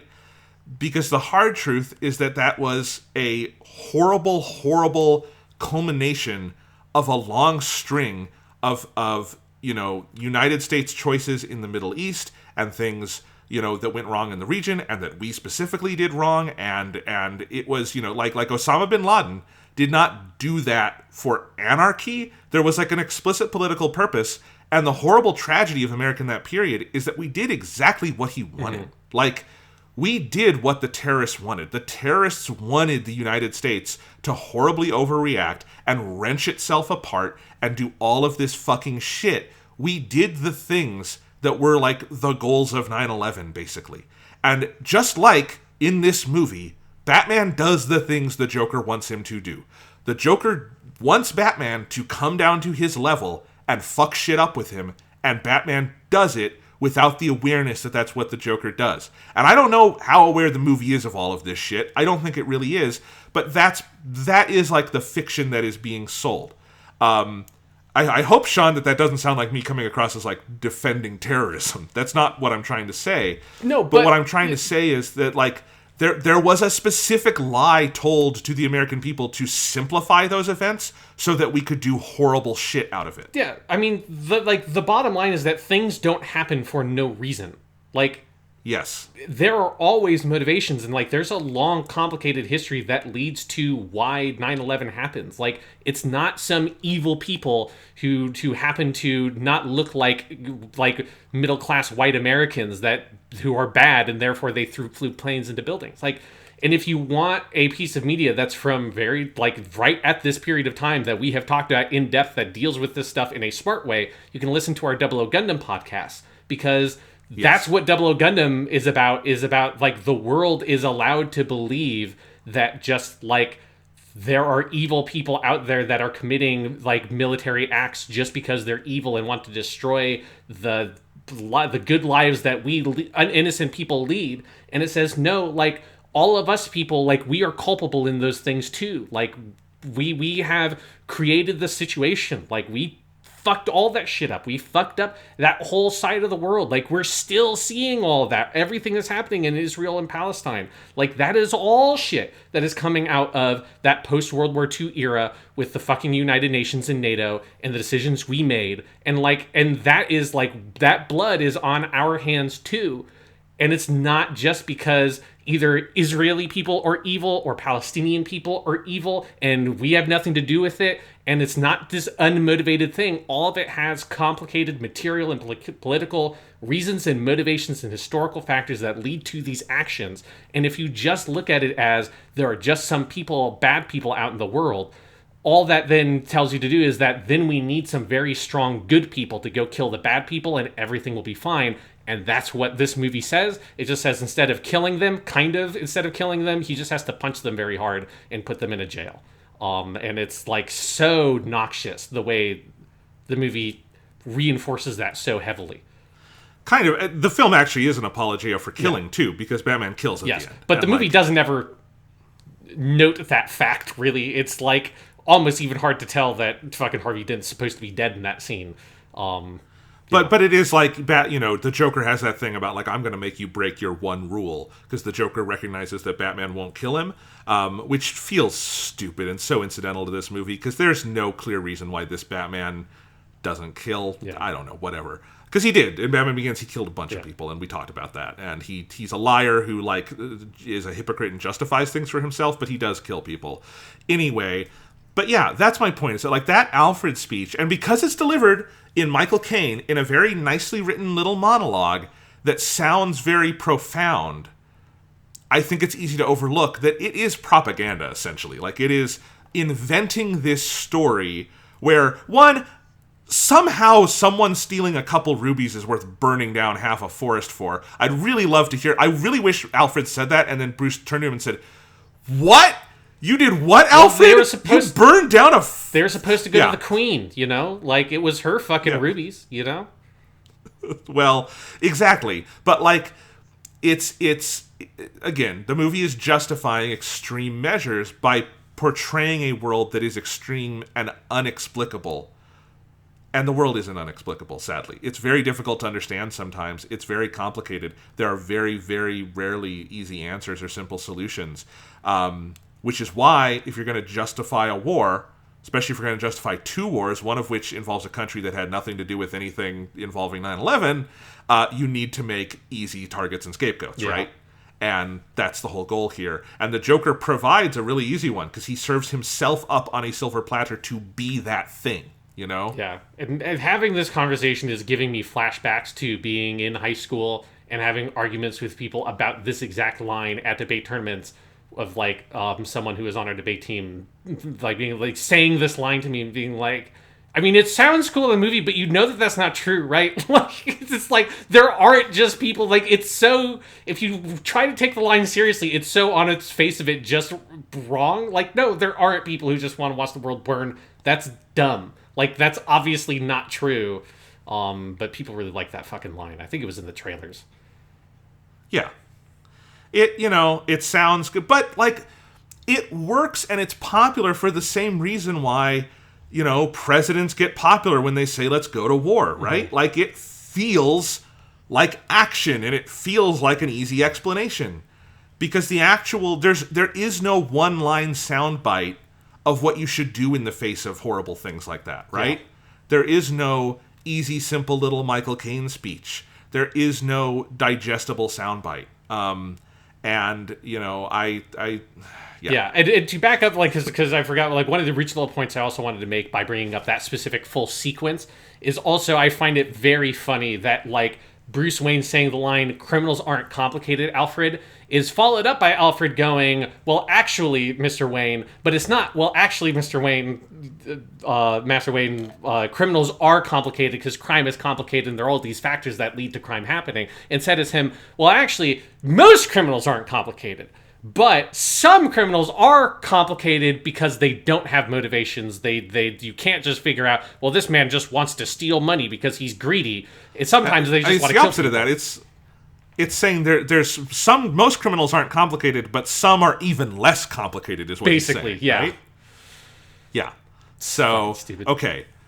I also want to touch on the mob side of this, because a huge, huge thread of the movie is the mafia side of it. And the whole idea that there's a big organized crime racket in Gotham, which is really funny, I think, to bring into your, like, modern Batman thing, because it's like the problems they're dealing with are real problems America has been through in the 1930s. Like that's not a thing anymore, like giant organized crime rackets like that. I mean, Chicago, which is what the city is in this movie, they call it Gotham, but it's just Chicago, has a lot of crime problems. Unless I'm an idiot who's missed something, I think it's more like individual violence and like gangs and stuff like that. It's not the fucking 30s mafia. But whatever. So you've got the mob and you've got all these organized crime units, and like the movie very clearly portrays, like, and Batman Begins does this too. This movie just grounds it a little more, that like the main crime problem in Gotham is all this organized crime.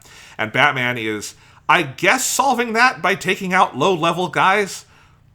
I don't really understand how that works, but okay. But Harvey Dent is doing this through like the courts, and he's going to put all these people away. And I don't need to get into it all again. We talked about that last time, that, the solution is not Batman, but it's also not just put everyone in jail and then it'll be okay. Like, this movie very much goes on the, like, mass incarceration is good view of, like Harvey Dent's whole goal is, like, we're gonna, like, he does a RICO case where he, like, RICOs 1,000 people, right? And it's like, well, if we just put 1,000 people in jail, there will be that much less crime.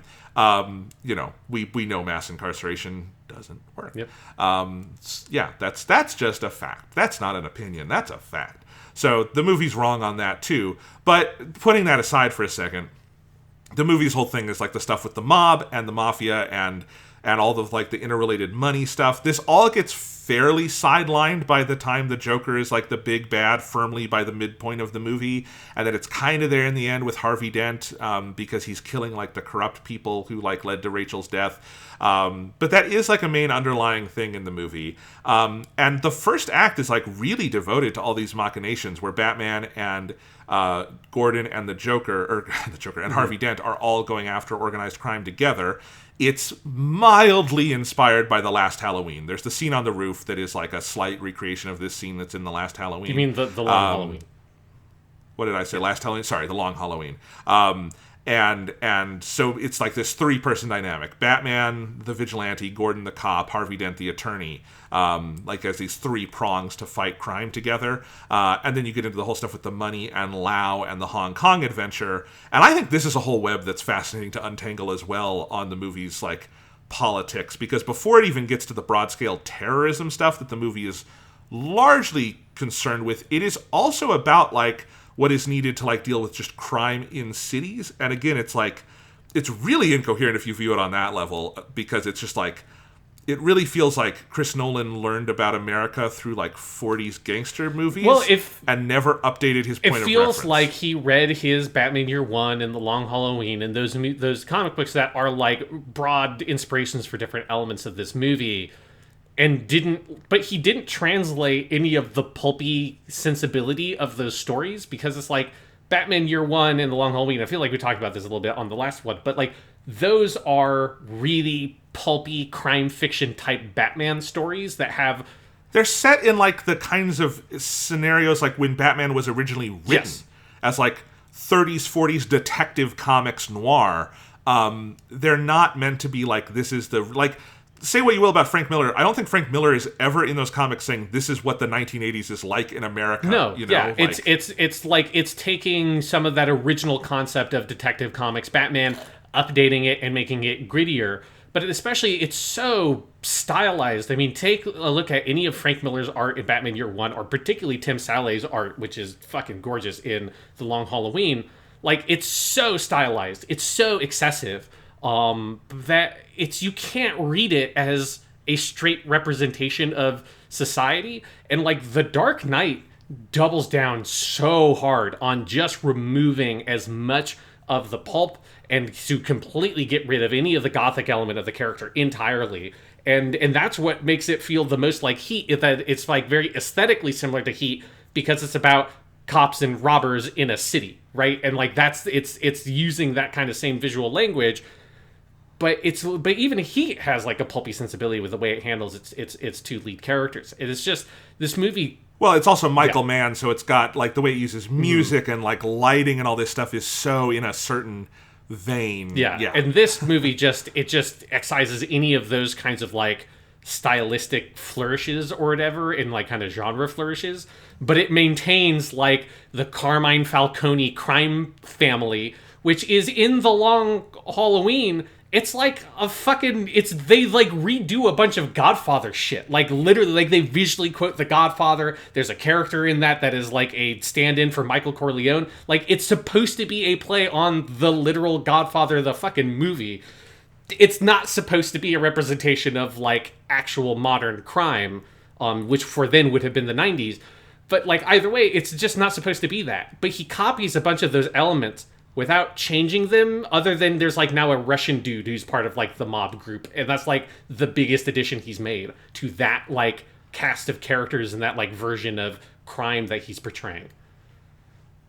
Yeah, it's all, I mean, and again, like there's also the racial dynamics of this. Like, this is a whole conversation. First off, did you notice what I said last time, that the Joker mostly kills black people? Uh-huh. Yeah, that's a thing. We'll talk about that. But also, like, the criminals are all white, you know? And it's like, this is set in Chicago. It's not a diverse movie. The only major black character with lines is Morgan Freeman. Again, that's true in all three movies. And even all of the organized crime, it's white organized crime a la Prohibition era stuff, right? And so, again, it is just so out of reality. But this movie is, like, hyper obsessed with like physical, tangible reality. It has very little CGI. It's all on film stock. It's meant to feel very real. It's all location photography in and around Chicago. It does not make any bones about it being Chicago. Like, it doesn't alter sort of the geography of Chicago to make it look different. It, like, there are places that I have been in Chicago that I recognize in this movie. It's very recognizable. He doesn't do like alter the skyline to like add like little gothic Gotham flourishes that were there in Batman Begins. That's all taken out. Even the color scheme of this movie is much more neutral, like trending cool, but it's really like a neutral color palette, whereas Batman Begins has this very warm color palette that looks a little more comic booky, that looks a little more pulpy. All of that is removed, and so it makes you and the movie like does a good job fooling you, I think, if you're just watching it, of like, yeah, the organized crime, this feels real, this is how organized crime would work, this feels like how you would go after them. And then you take a step back and go, is this a thing anyone has to work on anymore? The United States, like this specific kind of thing they're doing. You know, like, there are problems with money laundering and all of those problems the movie brings up. It's generally with like rich people avoiding taxes or like doing, or like laundering money for the Russian mob. Like, we know the Trump organization did this. And like might be prosecuted within the next week from the New York Attorney General is looking into this. But it's that kind of thing. It's not like criminals on the ground with Tommy guns going around and like, I don't know, like, where are they getting the money from, Sean? Like, Are they moonshining? They're getting the Are they money from running doing drugs? the crime, Jonathan, because they're criminals. Yeah. They're just the bad people who do the crimes, and because they're the bad, they just get together with their other bad people and do the crimes together. And they get the money from doing the crime.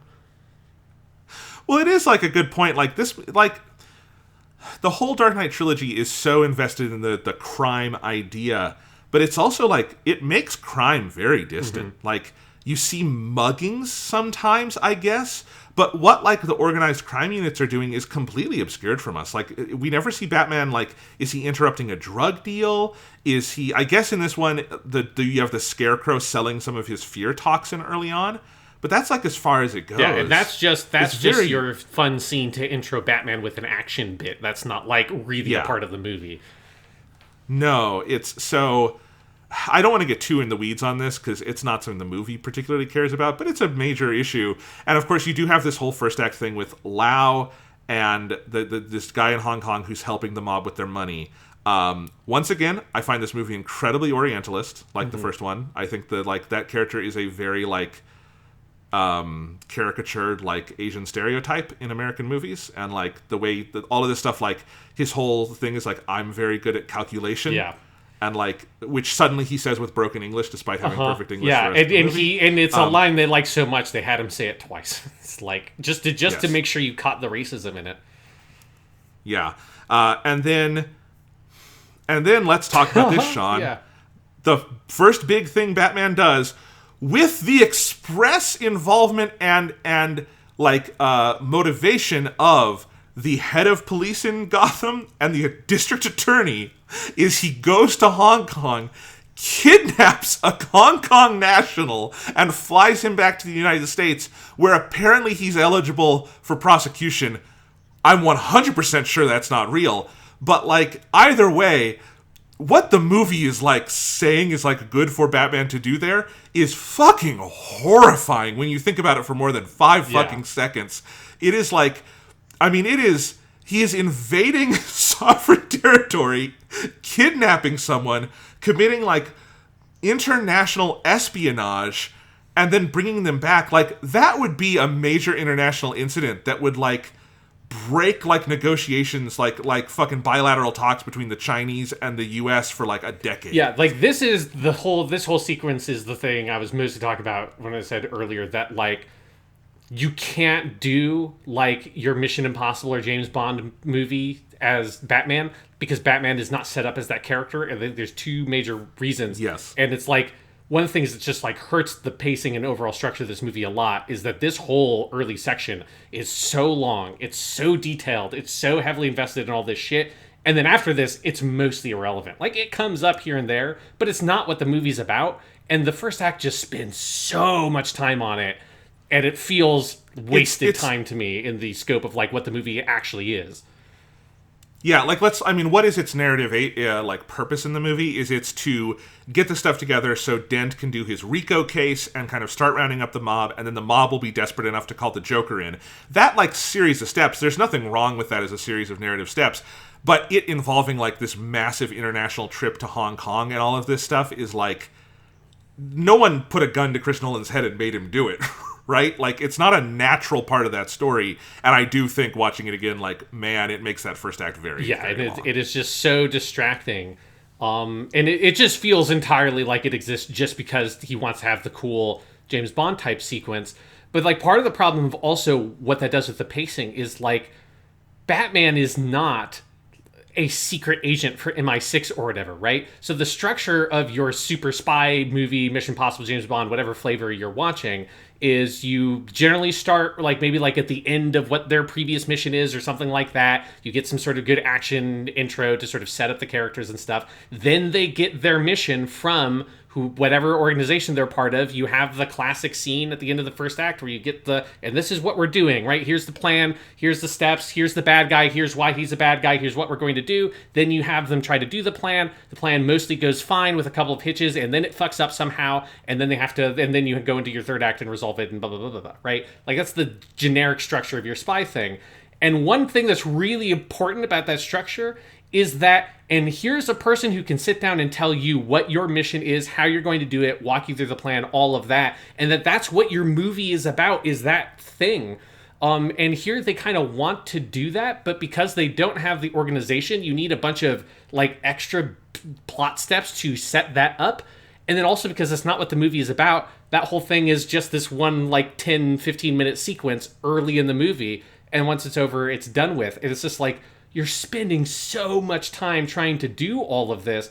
It's like absurd. And then the other thing is then, like, Batman as a character, it's so inappropriate for him to be going to fucking another sovereign nation with the express purpose of we know that this country, China, is not going to give up this guy to America. So what we're going to do is we're going to, like, break their choice as a sovereign country, go in and take a citizen and bring him to the United States for trial. It's like, that's something where you can see in a Mission Impossible movie that like like the CIA or whatever, an arm of the American government might do that as like a top secret mission that they know they're not supposed to do, but they'll do anyways. And that fits within the world because it's a spy shit and it's governments doing this to each other. It's not a vigilante who fights mobsters in Chicago decided to go kidnap someone in fucking Hong Kong and bring him back to America. Like, the scale of that is so out of whack with everything else Batman does in the movie. It's just utterly ridiculous. It's a very cool sequence. It'd be a great opening bit for a James Bond movie, but it just is utterly out of place in this film. Also, and this is 100% nitpicking, I understand, but it also kind of goes in with, I think, Chris Nolan's general Orientalism. Hong Kong is not China. Uh-huh. They are separate, especially like 2008. We did not have like what's going on right now where Beijing is trying to take over Hong Kong. At the time this movie was made, we did have an active extradition treaty with Hong Kong. It's called the United States-Hong Kong Agreement for the Surrender of Fugitive Offenders. It was signed in 1996, and we did not suspend it until a couple years ago when Beijing did its extradition thing on Hong Kong, which started all the protests, and then in protest, we suspended that. They could have extradited Lao. Yeah, I just wanted to point that out there. It is something they could do because Hong Kong is not China. But it is like one thing this whole sequence does do is that it just very much reinforces that overall Ubermensch thing of like, we just need a good man with like unilateral authority and power, and it's like the will of an entire nation be damned and their laws and whatever, like fuck that shit. I mean, it's so big. I was going to say this is like Jack Bauer shit, but honestly, I don't think Jack Bauer ever like went into a foreign country, blew up half a building, and then flew in a plane into their sovereign airspace to get out. Like, at least I don't remember that. That's a big move, you know, to like do. It's so fucking absurd, and it's just one of those where you can tell it's like, man, I wanted these like really nice IMAX shots. I want to do my James Bond thing. And it's like, that's why it feels like that sequence exists in the movie. It's a fucking lot. It is a lot. This is a 2.5 hour long movie. This is a long fucking movie, and it does not need to have all that extra fat on it. No, and it's like, it's very James Bond, as you said. It's also very Mission Impossible. The shot of Batman standing on the roof of the building before he goes into fly, before Bale puts the cowl on, is an almost one-to-one version of a shot in Mission Impossible 3 with Ethan in, I think it's Hong Kong, but when there's a scene in Mission Impossible 3 when they go in. It's better shot in The Dark Knight. Chris Nolan is a better filmmaker than J.J. Abrams, but like, it's very much in that wheelhouse too. And then the later Mission Impossible movies are also inspired by The Dark Knight in some ways. Like Brad Bird's Mission Impossible 4 takes a lot from The Dark Knight with its IMAX stuff, but it's an interesting point of comparison. Speaking of like all the things where the movie is like trying to root itself in reality, Sean, the bat suit in this movie, I hate it. It's horrible. It looks awful. It doesn't look like Batman. It's stupid. It is. I don't like, to begin with, the whole Batman is in fucking armor thing, because I think it's dumb as shit. And like, I don't know. It's so childish to be like, he's in armor now and he's Bat, and I don't care. It's silly. He's a fucking Batman. But like, if you're gonna do it, I think there's ways you can do it okay. I like the Batsuit in the Burton movies just fine. It's a little stiff, but like it looks fine. I think there's other ones where it works okay for me. But like, I like the Batsuit in Batman Begins okay. It's a little stiff also, but it looks cool. But in this movie, like, at the beginning, they do the joke about, like, I want to be able to move my head, which is a little funny, because Batman had never moved his head on, film before. But, like, then the way they do it, it's just tactical armor. Like, the only part of it that's recognizably Batman is the head, but even then, because of the way the solution they have for him to move his head, the neck piece is all, like, tactical armor stuff, too. And so I just think it looks dumb. I don't think he really looks like Batman to me in this movie. I don't like it. I'm not a big fan. I think part of it is I'm not a huge fan of the design. I also think this is where, like, I don't like the way that this movie, like, shoots Batman, like, as a image on screen. I think, like, Batman Begins generally does that much better. There are multiple really striking shots of that character in that movie. And here it's like, I just feel like there's no shots of Batman that to me I found like striking or iconic or anything in this movie. It's just... The only one that I think of Batman in particular that really works for me, I think, is it's the famous shot where he's standing in the rubble after Rachel blows up, and there's all the rubble and fire behind him, and he's on all the, like, rocks and shit, and his cape is billowing, and it's him sort of in silhouette. I think that one works for me, because I think it's a really good pose, it's a really good shot, it's got great color balance, and you don't really get the broken up, like, generic armor effect of it, because it's more of a silhouette shot. But I think in general, no, it's just, like, that shot of, like, him in Hong Kong before he puts the cowl on, he's just a super spy in armor. There's nothing Batman about and I think, like, the costume is also so dark, it, like, it just doesn't play well with, like, the visual imagery in the movie to me. And one other thing is that it then also doesn't, it's supposed to be more flexible or whatever, but and part of this is, again, I think it's the way they shoot it, it's the way they choreograph it, is they decided to, mercifully move away from the, like, absurd, incomprehensible, like, whipping shaky cam thing they did in Batman Begins for the hand-to-hand fights. But what they replace it with is almost worse in some ways, because at least with the whippy cam thing, you can't see anything, so your mind's eye fills in that Batman's doing cool Batman shit. I just can't comprehend it. In this movie, you just see Batman being a big, lumbering, stupid oaf. Like, I need to look around on YouTube to see if there's, like, a, like, martial artists react to video for the Batman fights in here, because it's, like, his whole thing where he's got his hands up above his head, and he's mostly doing stuff with his elbows, and it's just, like, it's so the goofy, weakest looking shit you could possibly see on camera. There's no sense of power behind Batman. There's no elegance. There's no technique. There's no agility. Like, he looks so constrained by everything he's doing, like, physically on screen. And it's just, it doesn't read as, and maybe that is like some sort of martial art style I'm not familiar with. I've never seen anything that looks like it, so I'm just going to take a leap and say that this is something, like, mostly fabricated for the movie. Also, Christopher Nolan has never shot person-on-person action in a way that's, like, good. No, he is not. So it's very goofy looking in this movie, and it's one of the things that just hurts the Batman side of this movie, feels very limp, and that is the costume, the shooting, and that is one of the main reasons why. This movie has very good action in, like, the larger scale choreographed stuff, like the car chases and the bat pod stuff and all of that. It is, again, that hand-to-hand stuff is just awful, and it's just lumbering and bad. And, like, I don't think a big, heavy Batman is necessarily bad. Like, I think the Snyder films do that well with, like, their Ben Affleck's Batman and the suit they have him in.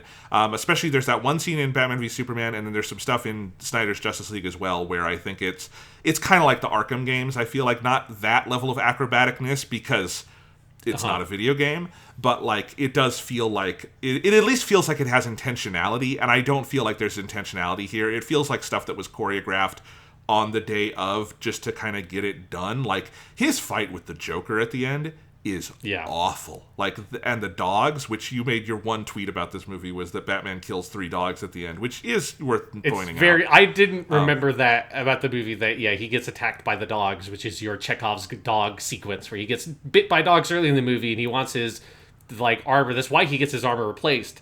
And then it comes in handy, I guess, at the end. They had the anti-dog bat armor. And then his solution to deal with the dogs is like, well, I don't want to kill people, but 3 dogs? That's not quite the equivalent of killing 1 Joker, so I'm fine with chucking these fuckers off the goddamn rooftop and having them plunge to their deaths. Yeah, I don't like that. And then the fight with the Joker is just stupid, because one, I don't ever like Batman Joker, like, fist fights. It's always dumb. It's dumb in the 1989 movie. The animated series is generally good about avoiding it, but when they do it, unless like they do it as kind of for jokes, it's usually like the one stupid. that is really good is in Return of the Joker, the brief fight you get there. Yes, because that gives you how Joker is able to fight against Batman is trickery and sleight of hand, and that's fun. Exactly. Like, that's a good dynamic that requires like you getting a good action coordinator and director and stuff like that, and coming up with that shit, not Joker runs around and hits him with like a steel pipe, which I love. The detail I noticed is that by the time when Batman gets to Joker, Joker's already holding the pipe. You can barely see it, but it's in his hand. And I love the idea he's just been standing there with a big lead pipe for like an hour talking into the thing with the people on the boat, just being like, well, Batman's going to show up eventually, so I might as well just hold onto this lead pipe the whole time. And he's got... Yeah. What that scene reads to me as, though, is it looks like Batman is just so bad at fighting. He's so clumsy, he's so big, he's so lumbering. Even someone who is clearly not a physical, like, combatant can just kind of kick him around because Batman is such an easy target. That's the way that whole scene plays. Like, it looks like Batman is just really shitty at being Batman, and that's why the Joker gets a one-up on him, and then Batman wins because he's got his stupid, like, things in his glove, and he shoots them out and makes his one-liner. And that's it.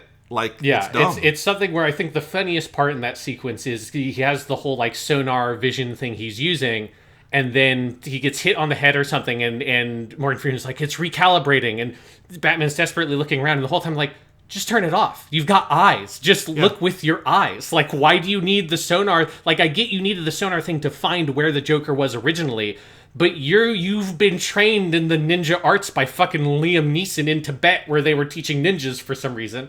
Like, you could just beat the shit out of the Joker and disappear and do your Batman stuff. It's like, have you never seen Star Wars? Turn off your fucking targeting computer, Luke. Like, just do it. And it's so ridiculous. And yeah, it's like, it just makes Batman come across as incredibly physically, like, incompetent in those scenarios in a way that just doesn't make any sense.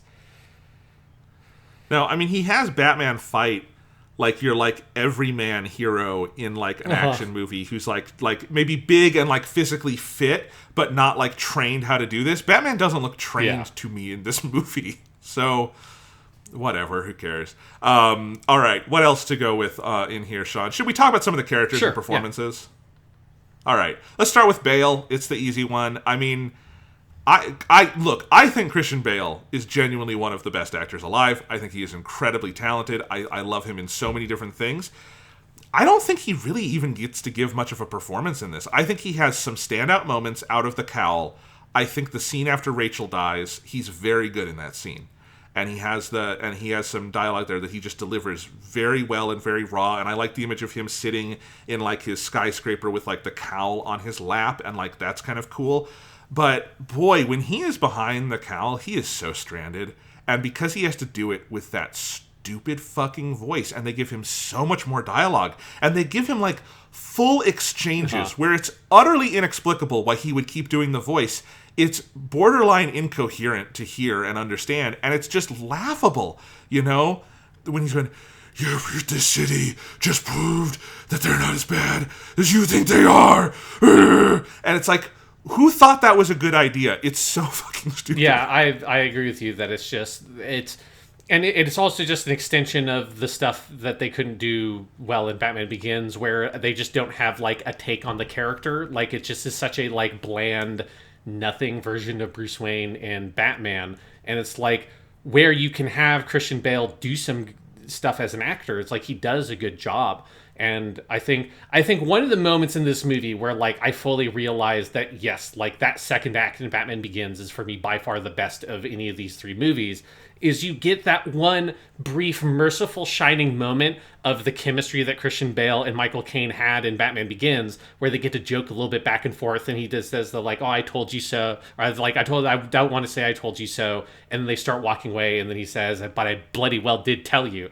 It's like, they're not going to put me away too, are they? It's like, put you away. I'm going to tell them it was all your idea, and that's like, yes, like give these characters like a personality and life and chemistry and back and forth. And it's like, these are two great actors, and it like made me, I think I want to almost like you just go back and rewatch Batman Begins again now, because I feel like I didn't appreciate that dynamic when I had it, because it's like it didn't give me everything I wanted from this version of Batman, but it was so much more like Batman Alfred dynamic and all of that. And here it's just all of those scenes are so bland and heavy. Like all of his dialogue is heavy and very functional, and it's just like there's no verve or life or drama to the character at all. And yeah, like it just feels like Christian Bale is very wasted on the material they gave him in this movie. 100%. And like, yeah, he and Michael Caine are still so good together when they get to do it.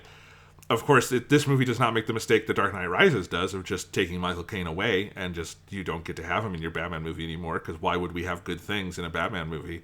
Fuck, I hate that movie. We'll get to it. It's fucking terrible. I'll just spoil my view on that. But yeah, it's there is like not enough of that kind of stuff. There's some good moments with it. I think Bale is good in the moments where they sort of let Batman be a detective and like you kind of see him thinking with his eyes, but I don't think there's really enough of it, and a lot of it feels unnecessary when like, they do it. Because of the like master schemer, despite what he will tell you, nature of the Joker here, all the detective stuff feels like it ends up totally fruitless until he gets his Patriot Act shit out at the end. Like it's all like this weird circular nonsense that is not aiming towards anything. It's like they got the memo of Batman's supposed to do detective shit, but they didn't write a detective story for him. So it's like they have him do, like, I need to find the fingerprint on the shattered gun casing. It's like, this is irrelevant. Like, it's just, this was only here to add another step in the process. It's not here for an organic narrative reason. You're just, like, going through more motions of having him do some detective-related thing that isn't actually, like, none of the heart or, like, energy of the story is behind any of that stuff because it doesn't care about it.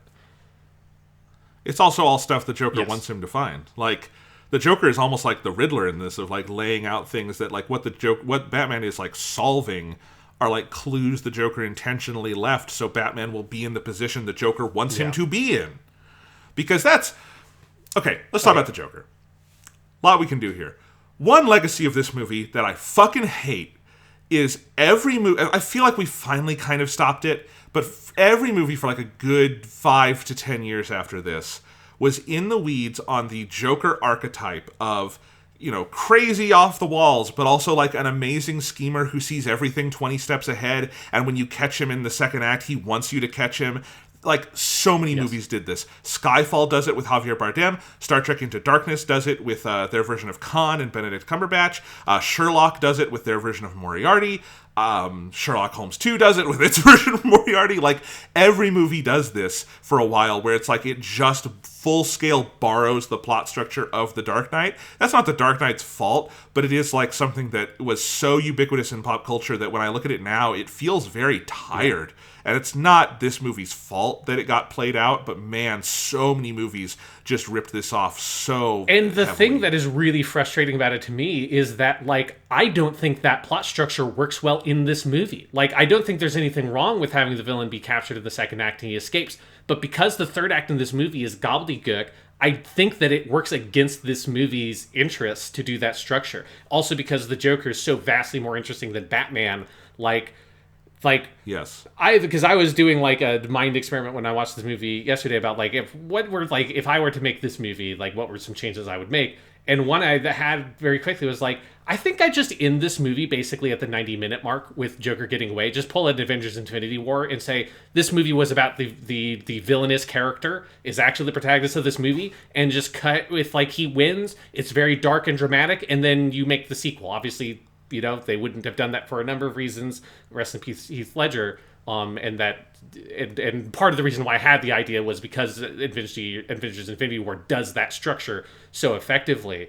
But I think it is something where Infinity War hits on, if you're making a superhero movie where the villain is about 5 billion times more the most interesting character in the movie, just make the story about the villainous character, and just go for like the big, bold, shocking, dramatic ending.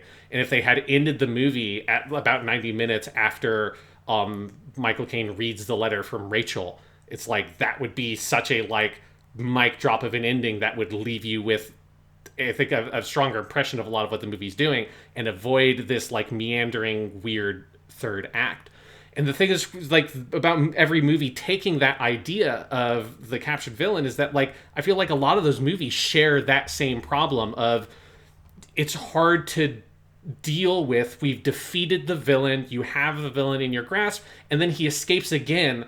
Well, then what is your third act? Is your third act just capturing the villain a second at a time? Because that fucking sucks. That's boring. And that's one of the reasons why the ending of the Joker in this movie sucks. It's like, we already caught the Joker. Like, we spent fucking 90 minutes of this movie doing this, and now you're asking me to do 90 minutes of the movie doing it again, only there's like 10 minutes of footage of Two-Face intercut with it. It's like, that's a shitty way to structure your plot. A movie that did this way better is the first Avengers. They capture Loki in the second act. Loki escapes, but the third act is not about capturing Loki again, really. It's about fighting off the Chitauri invasion. So the third act gets to be about something different, and it works phenomenally for that film. This movie... That movie also has a much better second to third act transition, because it's what Loki does escaping that makes the Avengers come together, and Loki sows the seeds of his own destruction by killing Agent Coulson. The Agent Coulson in that. And so it's just like that. It's a much cleaner like transition. Yeah, and it's like, if you want to have the villain be sort of defeated, even if it's only like a fake defeat or whatever in the second act, you need to come up with something interesting that is different for the third act to do, and they just don't do it in this movie at all. It's like, I don't understand why every movie borrowed that plot structure, because it sucked in this movie. Yeah, no, it's a significant problem, and maybe, okay, we're doing this on the seat of our pants. I'm gonna veer off the character road for a second, and let's talk structure, because I feel like we're already in the weeds with it, Sean. Yeah, it's a problem. So I have never had the problem of like they catch him at the 90-minute mark. But it is exactly what you're saying. It's what they do with it after, right? So catching the Joker and then him escaping with this whole thing is a phenomenal like series of sequences that's very good. And yeah, I do. Now that I'm thinking about it, your suggestion of like a Dark Knight Part 1 and 2, where Part 1 ends with the Joker, like that shot of him with his head out of the car like he's a dog, which is low-key maybe my favorite Heath Ledger moment in this movie. I think when I talk about Chris Nolan's best direction being standing back and letting Heath Ledger work, that shot to me is what I mean, is him doing his head out the car like he's a dog and all of that stuff, which I think is just one of the most compelling shots in the whole movie. And imagine if, like, you had that shot and preceding it was what you were talking about, Sean, of, like, you had maybe Michael Caine reading the letter, and like, so you had Maggie Gyllenhaal's narration, and over that you saw like Batman in the rubble, you saw like Harvey Dent in the hospital with his face blown off, you saw them like zipping up the body bag on Rachel, and like everything is fucked, and then the last shot is the Joker with his head out the window, and then it cuts to black. That would be an amazing movie.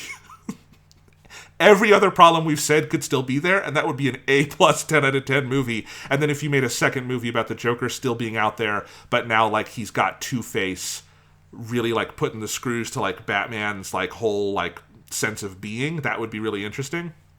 But the problem with it in this movie, and again, it's not that I don't think it couldn't work. The problem is that they have the Joker go out and then just do more Joker shit. Like, the Joker does not like change his approach. The big thing you have after that is the hospital sequence, which, if you break down this movie into 3-act structure, this is in the third act at this point. But it doesn't feel like a third act sequence. It feels like a second act sequence, because second act sequences are where you've got sort of the meat of the initial plot and like the different scenarios you're working through. You know, if you've got like an Indiana Jones adventure movie, Like Raiders of the Lost Ark is a movie with a really long second act, short first and third act, and it's perfect at that. That's what it is. But you have all the different scenarios. So you have the Indiana Jones chasing the trucks, and you have him doing the stuff with the snakes, and you have him going and meeting Marion, and like those are all different scenes in the second act. It would be like if you had, and then the third act of Raiders of the Lost Ark is basically the stuff on the submarine. They've got the Ark, and now they have to protect it. But it would be like if after the Nazis steal the Ark back, they did another truck chase. And you'd be like, because what they do instead is Indy has the RPG and he's aiming it at the Ark, and it's a conversation between him and Belloc. And so it's a very, very different moment than you've had up to now because we're in the third act. If you did a truck chase there, it would feel wrong. That's what the hospital scene feels like to me. I think the whole hospital sequence is, again, very well made and edited and all of that.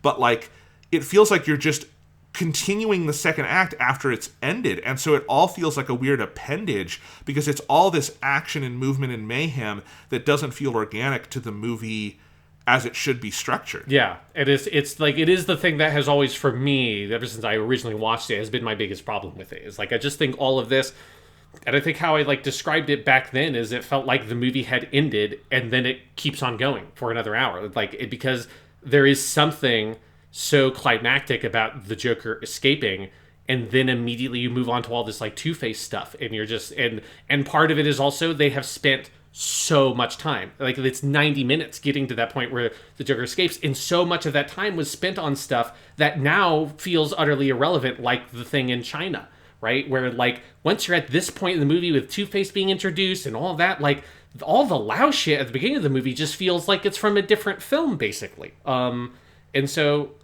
yeah, Lau gets dealt with in the third act.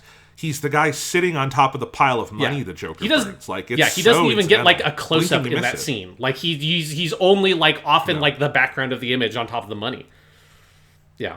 Yeah, it's a big structural issue. Yeah. It's just like the third act of this movie. It just feels like it doesn't know what it wants to do, and that's part of where I think the movie not having drama in it is like its big weakness. It's fine stylistically to go for something colder and a bit more sociological, but you need to find a plot structure that makes that work. But it wants to, and it does, have a plot structure that ends a second act with the tragic death of a main character that's supposed to like have these responses and like cause the main character to have a reflection on what he's trying to do and all those sorts of things. Is like that's a dramatic structure that needs character drama to have it be function on like a very basic level, and the movie's just not interested in doing those things, and so it just fumbles and is confused at what to do in terms of how to wrap its own story up. Yeah, and part of that is, in three-act structure, one of the whole ideas between a second and third act is that you shift the main tension. So, to use my Indiana Jones example again, and this is part of why the argument from dumb people on the internet that Indiana Jones doesn't matter in Raiders of the Lost Ark, I think everyone who says that should be taken to fucking Gitmo. I fucking hate that. No, they should. Well, they should be beaten up by fucking Batman, and then Batman puts them in Gitmo, which is what Batman does. Sure. Yeah, I'm good with that. Because the main tension of Raiders of the Lost Ark for Act 2 is, will Indy get the Lost Ark, right? And he does. The culmination at the end of Act 2, at the end of the truck chase, is that Indiana Jones gets the Lost Ark.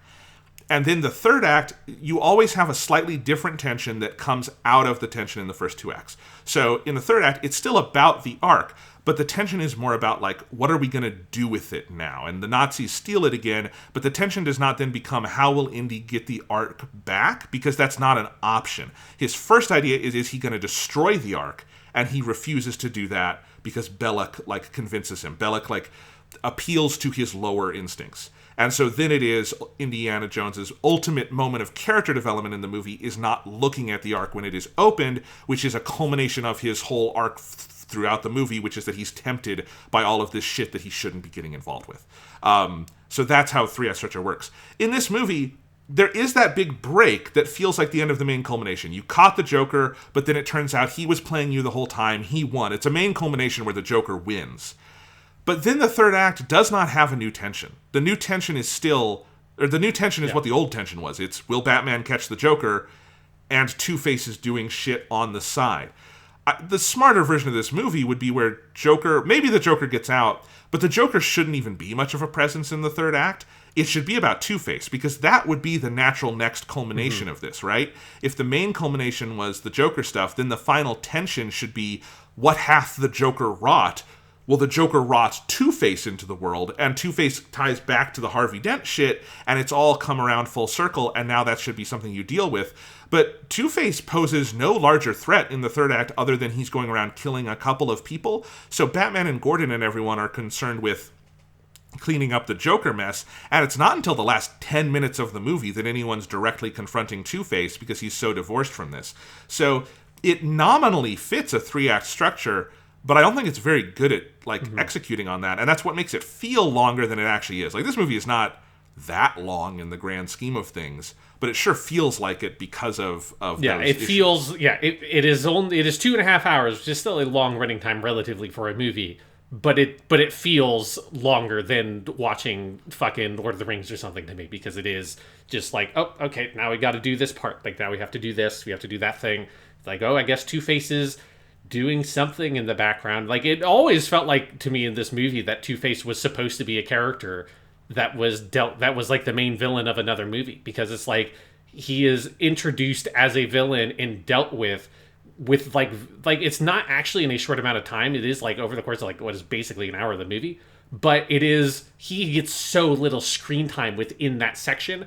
And while that's happening, the Joker is like capturing 2 boatloads full of people and is going to blow them up. It's like the scale of what the Joker's doing is so immense that the Two-Face going and he kills like 3 people. Like, it's like he kills 3 people and threatens a little kid. And that's enough for Batman to shove him off a roof and not give a fuck. But the Joker killing dozens of people over the course of this movie, either directly or through his actions, like ultimately leading to their deaths, and then threatening the lives of what's gotta be like a couple hundred people on those 2 boats. Well, we gotta make sure we use the grappling hook on that motherfucker. Yes.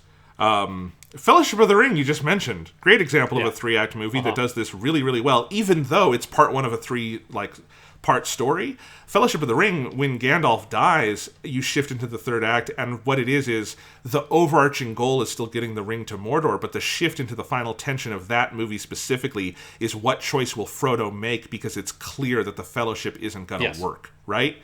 You could have done something similar here, where the overarching goal is still stopping the Joker, but it didn't have to be as literal as, all right, on to round 3, on to round 4, on to round 5, and then at the very end, little epilogue with Two-Face. You know what I mean? Because you have the full hospital sequence, and then you have the full boat sequence, and that's after all of these sequences. And sometimes when I've watched this movie, I found it very invigorating, because it is very pedal to the metal, like, breathless.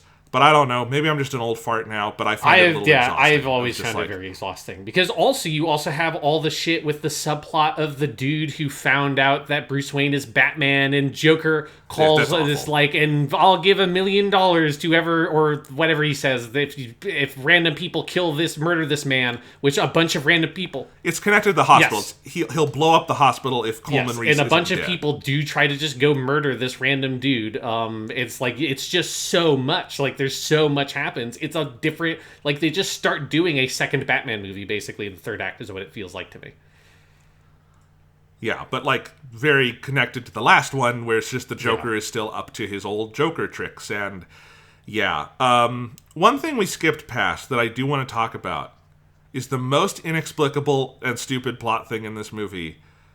I have seen this movie so many times, and I have never figured out what was supposed to be happening with Gordon's fake death. What is the, like, there are 2 things in this movie where it feels like there's missing footage we've just never seen. One is whatever the hell was the idea for Gordon's fake death, because that just feels like something was excised from the movie and we never saw it. And the other one is at the end, Gordon has the line about he knows Harvey killed 5 people, that there's no math that adds that up. If you look through the movie, you cannot figure it out. You don't know how Gordon even knows about that. It's just completely illegible what is going on there. But the thing with Gordon's fake death, so the Joker is doing the thing where he's going to kill the mayor. Gordon takes the bullet, and then he is dead, and like Batman goes and like is there at like the house, and Barbara Gordon, who is his wife in this world, which I No, think is Barbara weird, Gordon has is, often been the name of his wife. Because he is this, okay. and then they name their daughter Barbara also because they named their son Jim. Okay. They're two parents that just love naming their kids after themselves because they're very egotistical people. That's fair. I think it's because they don't have a daughter. I guess they do. Yeah, but You she's see not her a at the very redhead, end, so but it's not you only see the canonical. boy. Yeah. Anyway, so, and Barbara's like yelling at Batman and all that. And then at the end, like, Gordon shows up at the end of the big chase sequence as Deus Ex Gordon to arrest the Joker. And the only reference at all to, like, the you faked your death thing is he says to the mayor, like, I couldn't risk my family's safety. What does that mean? It's like, it's not an explanation for how anything happened. It's not an explanation for why. Like, why would that have anything to do with your family's safety? It's utterly baffling. And it's like, it's become more baffling over time, frankly. And like one thing I was baffled by with this one is, does Batman know that Gordon was alive the whole time? Because there's a specific line of dialogue that I didn't remember, because I thought in my head, because I remember that this was like a weird subplot that just kind of a subplot cul-de-sac that happens in the middle of the movie, because it lasts like all of like 15 minutes that he's supposed to be dead for. Yes. In my head, I remembered it as being Batman and Harvey know, and it's part of the plan. Like, I don't know why it's important. Like, Gordon's just such a good cop compared to other people that, like, if he's in the car, really, the Joker will be fooled and not know that there's, like, a really good cop in this car, and so he will survive this whole sequence. Like, I don't know what the plan was supposed to be, but I thought it was a part of the plan. But it's not. No, it's not. It's because Bruce's whole motivation in this stretch, because he's going to go say he's Batman. He goes to the meeting. He has the whole argument with Rachel where he's like, he's going to reveal he's Batman. Rachel is now pro-Batman and doesn't want him to do that. And then he goes and does it. And then Harvey takes the heat instead. And Bruce is surprised by that. So there's no way he knew Gordon was alive. It's too key to his motivations. But then why... Like, then why even do this whole weird thing? Like, it makes no sense. Because I don't think it's part of the plan. I think Batman would have been killed at the end. Like, the Joker gets the better of him because Batman is a big fucking dum-dum in this movie who's bad at everything he does. It's just, it makes no... Then it, like, yeah, it just truly makes no sense. Like, it's just... It's also, like, portrayed in such a way and sort of constructed filmically in such a way that, like, it would be very easy to miss that's even what's kind of supposed to have happened, because people say it, but you never feel it at all. Like, there's no attempt on the movie's part to try to make you feel like there is a loss around Gordon, because he's gone for such a short period of time. There's a little bit, because Two-Face goes and tortures the guy because of it, and Batman, it goes and, like, he breaks Falcone's, or whoever it is, he breaks... Julia Roberts' dad, Eric Roberts' legs, and like all of that stuff is, and then you have Gordon's family is all distraught over it. It is more for plot mechanics than anything, but like that's part of what bothers me. They actually do try to convince you he's dead. It's except part for of the movie. Things like, so you have a very brief shot of him on the ground after he's killed. And then you have the scene where the two cops go to Gordon's house and inform his wife. But they also don't say anything about his name there. And it's like the way that it's portrayed, like I could just very easily see someone just kind of vaguely missing that that's even supposed to be Gordon's house. Because we haven't seen those characters earlier in the movie. There's not like a scene at the beginning of the movie of Commissioner Gordon or Captain Gordon, whatever rank he has at that point, having dinner with his family and blah, blah, blah, blah, blah. Like, you're not set up for any of that dynamic to have that scene have an emotional punch. Like, I don't know what the function of that scene is meant to be. If it's supposed to convince you that Gordon's dead, well, then there's not enough information around that scene to make a casual observer directly put together. It's like, this must be Gordon's family, not the families of, like, the dozens of other people that were probably, and other cops that have been killed over the course of that shootout. This must be Gordon's family. Like, I think the way it's all put together is so just, like, matter-of-fact plot, like he's dead, he's not dead, and you don't feel the impact. And part of that is also, like, you know, Rachel doesn't react to the death at all, even though she has a line earlier in the movie where she says specifically, "This is James Gordon. He's my friend. Be nice to him, Harvey." Her friend has been killed. She doesn't react to that information in any way whatsoever. It is like his death feels so incidental because it is incidental, but the movie shouldn't be making it feel incidental.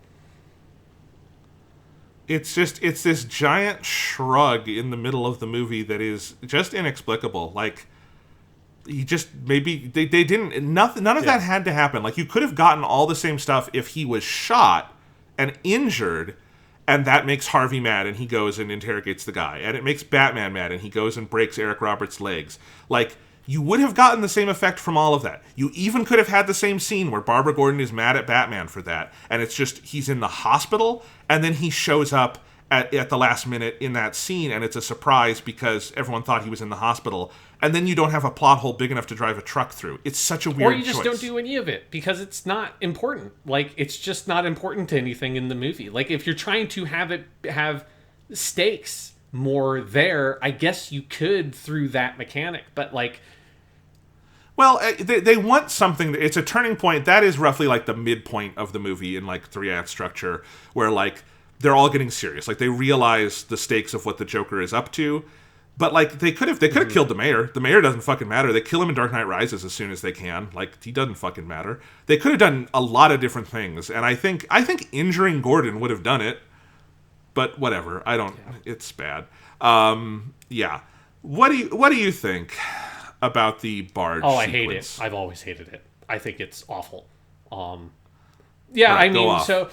This is a much debated sequence, so that's why I wanted to bring it up. And there has been some revisionism on it in recent years on Twitter, where people are saying like, "Oh, it's this great scene because it humanizes the criminals so much," and I could not disagree more. No, it doesn't. I mean, I think there's no scene in this movie that feels more like grossly nihilistic than that whole sequence to me.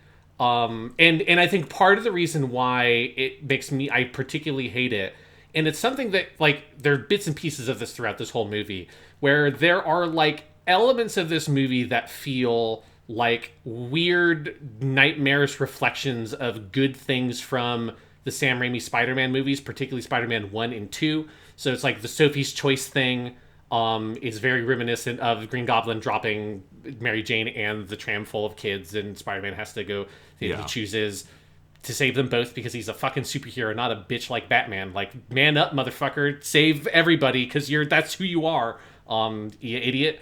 Fucking Batman sucks in this movie. So you've got that. You have the whole dynamic of the love interest from the previous movie that is, like, spurned because the hero has his duty that he holds on to at the end of the last movie.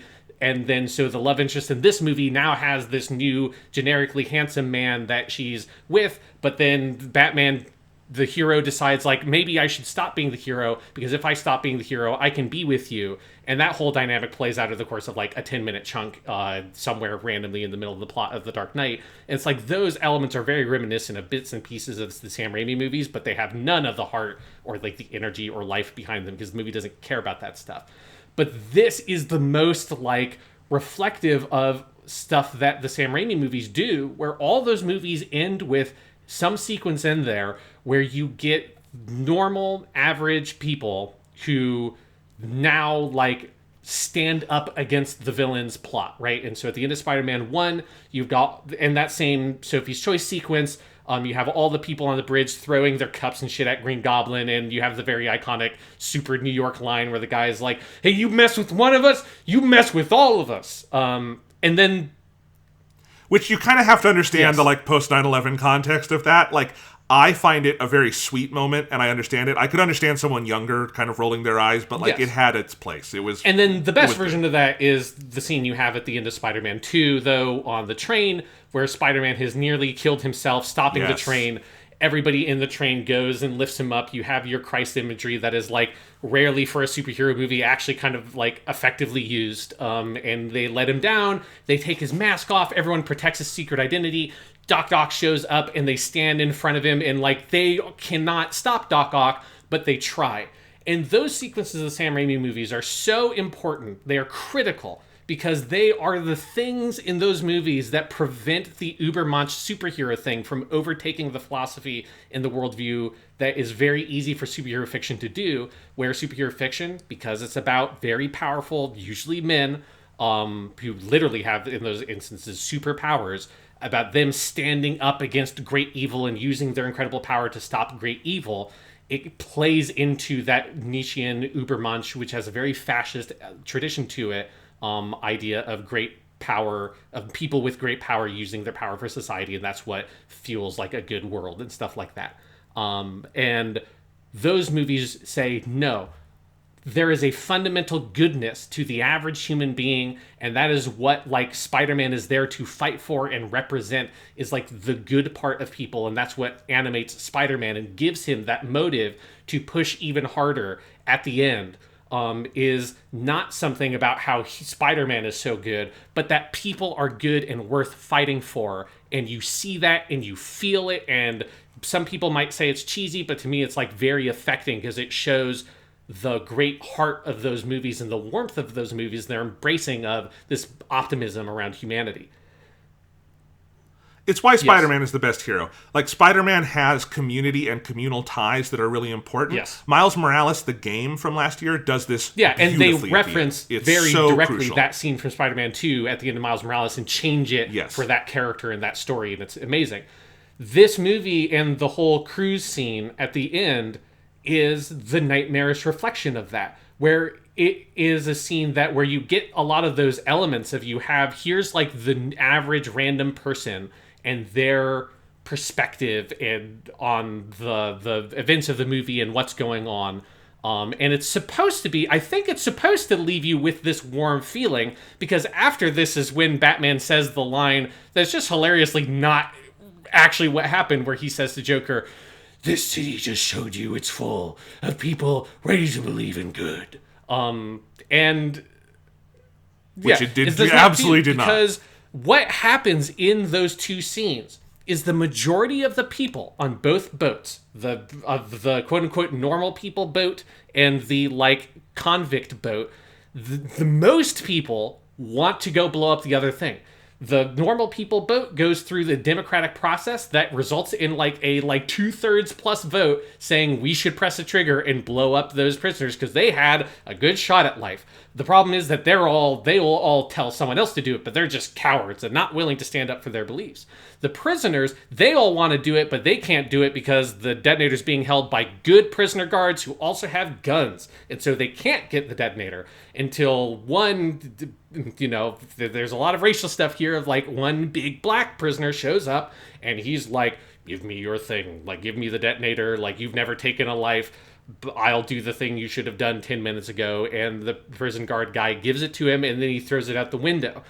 What that is telling you is that it's not a city full of people ready to believe in good. It's that on each boat, there were a couple of good people or cowardly people who on the normal person boat that wouldn't press the button, and a couple of the good people like the guards and the authority figures saying, "We shouldn't press this button because that would be the wrong thing to do, and I'm a figure of authority, and therefore because I'm a figure of authority in society, I've been imbued with power and I am a good person, so I'm not going to let you press the button." Or you have the one prisoner who uses his strength to remove the choice from everyone else in the room because he is the only one who has the warmth and humanity, even though he's a prisoner. That's not some optimistic, great worldview. And you don't leave that, I think, feeling like a warmth and a hope for humanity. You leave that with it reinforcing the film's fundamental viewpoint, which is that you need good, powerful, incorruptible people to be invested with enough power to make the right choices, and everyone else can get fucked. And democracy doesn't work because democracy is the way of cowards, and it's just you need good, strong, powerful people to make those hard choices for everybody else, and that's what the movie believes in, and that's what those scenes show you. Yeah, the rejection of democracy in that scene is definitely an under-discussed part of it, because it is a like direct, like almost satire of like democratic processes. But yeah, like, and my view on it, because I've seen this view on Twitter of like, I'm going to try to not make this a straw man, okay? because I think this is a stupid argument, but I'm going to try to give it like its actual day in court here, is that you have these boats full of people, you have the Joker's game, the people on the like normal, not convict people boat are all cowards and they're judgmental towards the convicts. They don't see their humanity, and they are cowardly about it and judging as society is towards those in prison. And then the people on the prison boat wind up showcasing more humanity because they take the detonator and throw it out and don't even contemplate making the choice, and therefore the movie is pro-convict. That is so fucking ludicrous, though, and I can't like give it a full reading because it's not what happens. Like the movie, like especially I think if you read the way the guy who plays the convict who takes the detonator and throws it out the window is so stereotyped and like so caricatured as like, you know, big black tattooed muscled scary guy who, you know, you would see in any of these prison movies, right? Who like takes the thing, and in taking the detonator, he references being a murderer, he references taking a life, and once he throws it out the window, he then goes and like sits and hangs his head quietly. To me, what it reads as is a resignation of like, I'm not worth it, I did bad, therefore my life is not worth saving. It's him agreeing with the other boat in saying like, obviously the choice here is right. Like the movie is very clear about if you're going to blow up one of the boats, the right one to do is the boat with the convicts. Because the boat without the convicts, it's just that they're cowards. They don't ever throw it out. They don't actively, like proactively make the choice to say, no, this is wrong. Those are human beings. We will not do it. If both boats did that, that would be a different thing. But they don't. And so I think that movie, that whole scene is completely in keeping with this trilogy's overall view of criminals, which is that they are, you know, fucking animals not worth saving. And I fucking hate it. I think it's fucking and disgusting. I think, like, even if you want to give that reading of, like, because, again, it's very clear the way it's portrayed that most of the other convicts on that boat, if not all of them, want to push the button. They're, like, very upset that the button's not being pushed. Even if you want to just say, well, like, the prisoner who throws it out of the window is supposed to be representative, that, like, everybody has humanity or whatever. All the other problem is, like, there's no warmth and humanity to be found anywhere in this movie to set up that idea, right? And that's like one of like the fundamental textural differences between this and certainly the Sam Raimi movies, but like also the Marvel Cinematic Universe movies and like a lot of superhero fiction is like there's way more warmth and care and love and humanity as like a part of what it is. And this movie just doesn't have that. Right? Like this movie isn't invested in the romantic relationship between Batman and Rachel or Rachel and Harvey at all. Like the Sam Raimi Spider-Man movies are so obsessed and in love with the relationship between Peter and MJ because it's like the main, if not one of the main, if not one of the main, the main motivating factor in all three of those movies is his relationship with MJ and their relationship together. It's the Spider-Man 2 fucking ends with their, like, I mean, not with their wedding, but symbolically their wedding as MJ runs to his apartment in her wedding dress, right? Like, you don't have anything that has, like, 1% of the warmth or humanity or care that those sequences have in those movies in these Batman films, in specifically the Christopher Nolan ones.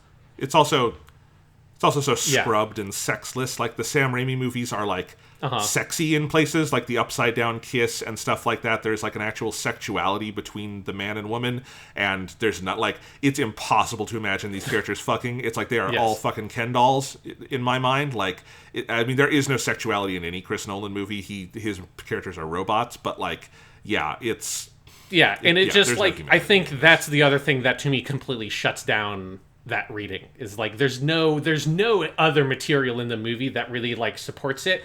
There is a lot of other material in the movie that supports the reading of that. Like it's, you know, there's a couple of good people that are good and that most convicts, those criminals are trash. I mean, because that's also, that boat is full of all the criminals that are from that Rico case earlier in the movie. Like that's what that's supposed to be, is that those are all the people that Harvey Dent just like is putting away. So it's like the movie saying like, well, those people should all go away for life or whatever because they're criminals. Maybe they shouldn't get blown up.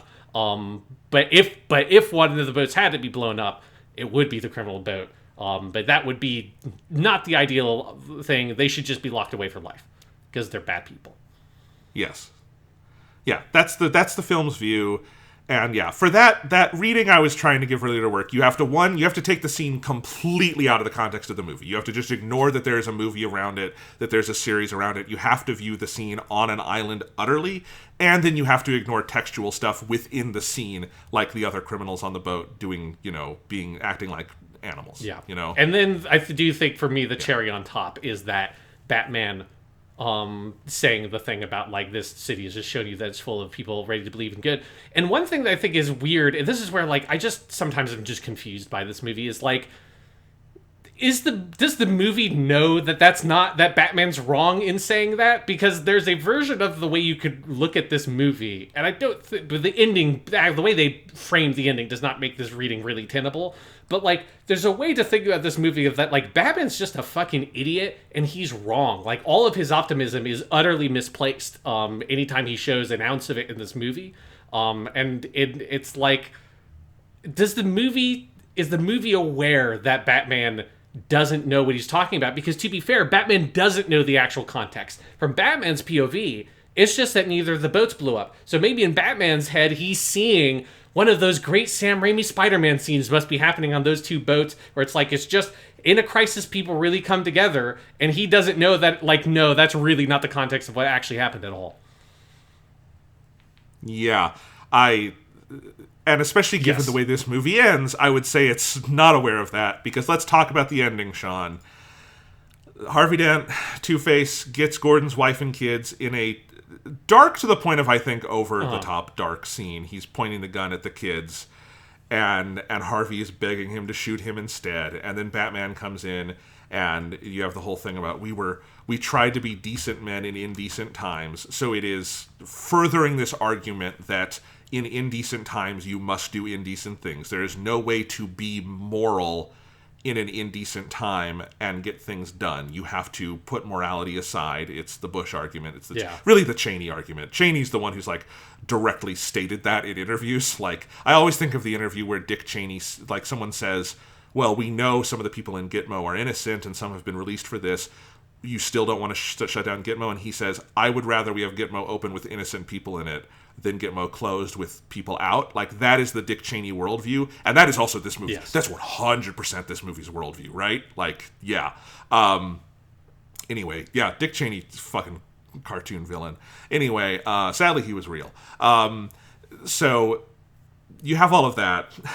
And then, of course, the ending is he kills Harvey Dent, and he decides to take credit for the murders that Gordon couldn't know about but does. And then you have the speech that ends the movie that I think as a teenager I thought was very profound because it sounds profound. Yes, but it's not. Because I have a lot of the dialogue here. Like I'm not going to read through all of it straight up because it's like it's very intercut with other stuff. But it starts with Batman's callback of, "You either die a hero or live long enough to see yourself become the villain. I can do those things because I'm not a hero like Dent. I kill those people. That's what I can be. No, you can't. You're not. I'm whatever Gotham needs me to be." And then this is where you get the montage starts where Gordon says he's at the funeral for Harvey, and he says, "Not the hero we deserved, the hero we needed, nothing less than a knight shining." And then it's a bunch of like intercut dialogue with Batman saying, "You will hunt me, you'll condemn me, set the dogs on me because it's what needs." Because it's what needs to happen. Because sometimes the truth isn't good enough. Sometimes people deserve more. And then you get some dialogue between. What wait, he says the thing about deserving to have their faith rewarded? Because you get a couple, because again, this is intercut with like James and James. So you have Jim Gordon and James Jr. Talking about like, why is Batman running away? Blah, blah, blah, blah, blah, blah, blah. And yes, they deserve to have their faith rewarded. They deserve more. But I wanted to mention that line because that plays over Lucius Fox finding out that the like thing will be dissolved when he puts his password in. That's not rewarding Lucius's faith. Rewarding Lucius Fox's faith would have been never building that. We can't talk about that yet because we haven't even talked in detail about. We need to come back around to the mass surveillance thing, because then the speech ends with, Okay. This is Gordon. Because he's the hero Gotham deserves, but not the one it needs right now. So we'll hunt him because he can take it, because he's not our hero. He's a silent guardian, a watchful protector, a dark knight. And then it cuts to credits. Yes. Ba, da, da, da, da, da, da, Yeah. da, It sounds very cool. It's horseshit. Like it is like a lot of the dialogue in this movie. It sounds cool and it's just not true. It's like just not an accurate thing either about what the movie has shown or about how the world actually works. It's very I feel like I made way too many 24 Jack Bauer Batman jokes in Batman Begins, because this is the epitome of the I get my hands dirty, Mr. President, so that you don't have to, but there has to be someone willing to do it. The blah, blah, blah, blah, blah, right? Like, this is the most, he's the tragic hero laden with the responsibility of having to do the things that other people don't want to do, and society won't appreciate him for it, but he's going to do it anyway because he's just that noble, and it makes me want to barf. Yeah. It's bad. Sorry, I'm looking at some like Jack Bauer dialogue, because there's some stuff like from 24 that honestly 24 gets more introspective about it, because Jack actually does have like self-doubt, which Batman does not have. But yeah, so my issue with this scene today, like especially today, is that it is all built on this idea of lying to the people. So what they need to do is that Harvey Dent was not actually the symbol people needed, but they believe he should be the symbol. So they're going to protect his image by putting it onto Batman. And Batman is going to take it, because while he is the hero we deserve, he's not the one we need. The one we need is Harvey Dent. I think need and deserve, I think their meaning is kind of... muddled think here, it's but whatever. Like supposed to be like, yeah, like I don't understand what the movie's saying, because it also feels like, because kind of what you're saying is that they don't deserve Batman because the people of Gotham suck, because they're cowardly, like sniveling, fucking vindictive assholes who you like can't trust with the truth, and therefore why do they deserve the hero that is Batman? Because they don't feel like they're worth fighting for based on what this movie has shown us. Yeah.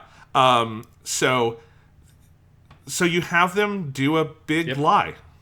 And that reads to me very differently now than it did when it came out, because we are living through a big lie that is threatening to tear American democracy apart at the seams, and probably will.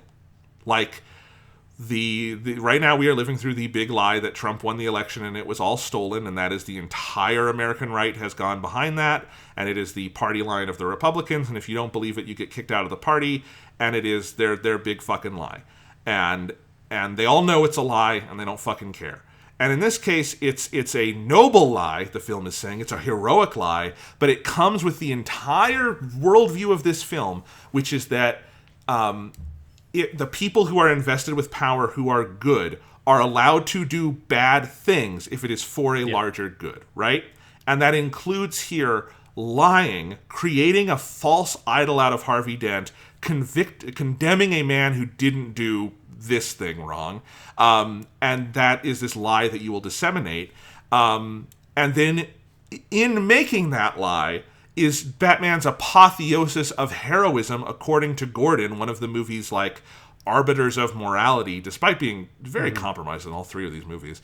And he makes a speech about he's a dark knight, he's a noble, he's a watchful guardian, all this stuff. And it sounds like that is the ultimate Bush apology of this movie. That is this movie arriving at this point of saying, like, yeah, they tortured people, and they set up a mass surveillance state, and they lied to us to go to war in Iraq, where we killed hundreds of thousands of innocent civilians and got thousands of American troops dead. But that, we didn't deserve it. It wasn't the hero we needed. They were doing this for us, and the lie was all worth it. And Dick Cheney is our Dark Knight. That feels like what this movie is saying. Because this is where, like, if you go back to what you just talked about with the barge sequence of, like, there's no hope or optimism of humanity in this movie, is like them doing this is direct proof of that, right? Like, they have so little trust in people that people need to be lied to because they can't be trusted with the truth. People need to live with a convenient lie in order to be good people. I guess. But it's like such a like definitive statement against normal people, and it just makes you feel like, well, why are you even doing anything that you're doing? This is where I get back to the thing. Deserve. It's like the way you're treating the average citizen of Gotham with everything you're doing here is like, why? Like, why are you even going to this extent? Because you clearly think that these are not good people, that they aren't like noble, or that there's not worth or value to them because they can't be trusted with like the truth of what happened, right? And it's like they also like why can't Batman be the symbol of good? Isn't that what you've wanted to become anyways? And wasn't that kind of part of the idea of Batman? Like, it's so weird, and how gross its overall philosophy is of this just full-on endorsement, effectively, of the philosophy of dictatorship. That it's like an individual with tremendous power and authority should be able to craft the world in the image that they want for the good of the average person, right? Like, this is a story that like would argue that like 1984 in the world of the novel 1984 is good because it makes people happy. Whatever if they have to believe all these lies and double speak and whatever, and they can't question the main party, like, because they live in a world where they get to believe in this false symbol of Big Brother Harvey Dent, that's a good thing. Like, that's what this movie is setting up and arguing for at the end with the whole big party sign that he has with Harvey Dent that Gordon is speaking of, that he is the Shining Knight, even though he's a dude who murdered apparently 5 people at some point. Yes. So I want to bring 24 into this. 24 is a really interesting show because we use 24 sort of as shorthand for Bush era apologia. It is that, and it also isn't, is the important thing about 24 in like its critical legacy, is that it was a show that was created by a guy named Joel Surnow, who's a very like Republican guy. He actually owns the Mission Accomplished banner that Bush used on the boat. Loves stuff like that. Owning that symbol of like one of the great symbols of irony of dark irony in American history. Unless you're into that and you didn't see that as irony. I mean, but anyway, so that's the person who created it. But it was show run, and in its later years completely run by Howard Gordon, who is a much more liberal person. Like, I would not call him left, but he is more progressive than... He's not a Republican. He's not on that conservative side of things. And 24 definitely has a lot in its later years, a lot of internal grappling with its own politics. It does stuff like having... it continually sort of comes back to, like, the villains being sort of powerful white people in the American government and stuff like that, and like Jack Bauer encountering like more sympathetic Arab characters and things like that, none of which I think is quite enough to overcome its various issues, but like it is actively like critically engaged with some of these ideas. And one really interesting example of this is in season 7 of 24. Season 7 is made at a point where, like, I think that comes out in 2009, so Obama has just been elected, and there's a lot of, and this was after the writer's strike, so they had extra time to work on this season, and the show was sort of under the microscope because season 6 is one that went back to sort of like Arab villains with nukes and stuff. And so season 7 tries to deal with this more directly. And in the premiere of season 7, you have a scene where Jack Bauer is in front of a Senate Select Committee giving testimony on torture. And I'm going to give you what he says here, but then I also want to read you what Jack Bauer says in the finale of that season, because it is set up as an actual character journey in a way where I actually like the ending of season 7, and it clearly should have been the end of the show because it's like Jack Bauer dies at the end of the season and then they just bring him back in season 8. But anyway, so this is a quote from that scene where he's in front of the Senate. And Jack Bauer says, "When I am activated, when I am brought into a situation, there is a reason, and that reason is to complete the objectives of my mission at all costs. For a combat soldier, the difference between success and failure is your ability to adapt to your enemy. The people that I deal with, they don't care about your rules. In answer to your question, am I above the law? No, sir. I am more than willing to be judged by the people you claim to represent. I will let them decide what price I should pay. Now, please do not sit there with that smug look on your face and expect me to regret the decisions I've made, because, sir, the truth is I don't. Yeah. That's the Batman worldview. That's the Dark Knight worldview of, fuck your rules. These people, these animals I'm chasing don't have rules. I did what was right, and you don't get to judge me. You don't actually represent what you think you represent, right? But at the end of that season, he's talking to this other character, Renee Walker, who's like his protege in that season, and like she goes down a really dark path that Jack is like, he sees her becoming him. And so season 7, Jack is on his deathbed at the end. And he also has this actually very touching scene with like I think a Muslim priest and stuff like that, where he like atones for his sins or tries to. But anyway, his final dialogue with Renee, he says, I've been wrestling with this my whole life. I see 15 people held hostage on a bus and everything else goes out the window. I'll do whatever it takes to save them, and I mean whatever it takes. I guess maybe I thought if I could save them, I could save myself. And Renee says, do you regret anything you did today? And Jack says, no, but then again, I don't work for the FBI. And she says, I don't understand. And he says, you took an oath, you made a promise to uphold the law. When you cross that line, it starts off with a small step. Before you know it, you're running as fast as you can in the wrong direction just to justify what you started in the first place. These laws were written by smarter men than me. And in the end, I know these laws have to be more important than the 15 people on the bus. I know that's right. In my mind, I know that's right. I just don't think my heart could have lived with it. So I guess the only advice I can give you is to try to make choices you can live with. I don't think that's like a perfect version of the 24 grappling with itself, but it is actually very interesting to see it try to like critically engage with these ideas. And that is something the show does a lot within its later years. And I just bring this up to show how stark the Dark Knight version of it is. There is no alternate point of view. There is no Batman sitting down with someone and talking about the good and bad of what he has done. There is no, version of that where Batman says, like, admits to a character flaw that drives him to do these things, right? There is just he's the Dark Knight, he's our protector, we do what he says. No, and yeah, like, because I don't think I definitely never got to season 7. I think I stopped watching like 4 or 5, something around there. I feel like I got to the part where he comes back from China or something, where he's been imprisoned. Okay, yeah, that's where I got to that premiere and I was like, you know what, I think I'm good. See, the season 6 premiere is the one where a lot of people jump off, because that's where he comes back from 4 years of Chinese internment, and then he gets to asking again, and then a nuke goes off in like San Francisco. Yeah, and I think a lot of people that's stopped where I watching. stopped. I very vividly now remember like the nuke going off and like Jack Bauer shockingly getting over his like muscular atrophy and all that shit. In like in the show would have been the course of like 2 minutes or something. With the whole 24 conceit. But yeah, like when I think about 24, I tend to think of those earlier seasons that are very much the like this idea that America was so obsessed with, which is what that final speech of this movie is talking about, which is this idea of like the hero who like has to do the bad things and get his hands dirty, but that's what makes him even more heroic than an actual hero, right? That's why like James Gordon doesn't call him a hero, because he's not, because he's willing to put these lives on his back and take the beating and do the blah, blah, blah.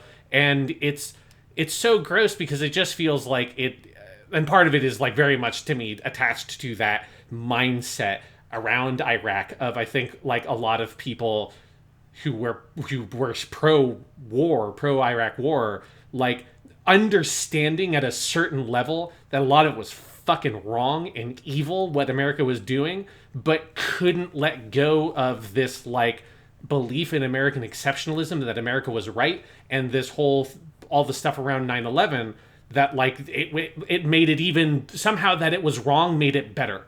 And it's like, because you have to convince yourself that what you're doing is right and that you're justified. You have to convince yourself that like these people are just that bad that we have to torture people, because the reality was that America was torturing people and you can't do anything to change that, whatever your fucking beliefs are. And I think for some people, they just have to convince themselves that the world they're living in is right, and like the country they're living in is making the right choices. Because if you can't convince that of yourself, you then have to face with the reality that like you are part of a broken system that is doing bad things and you're culpable for that shit.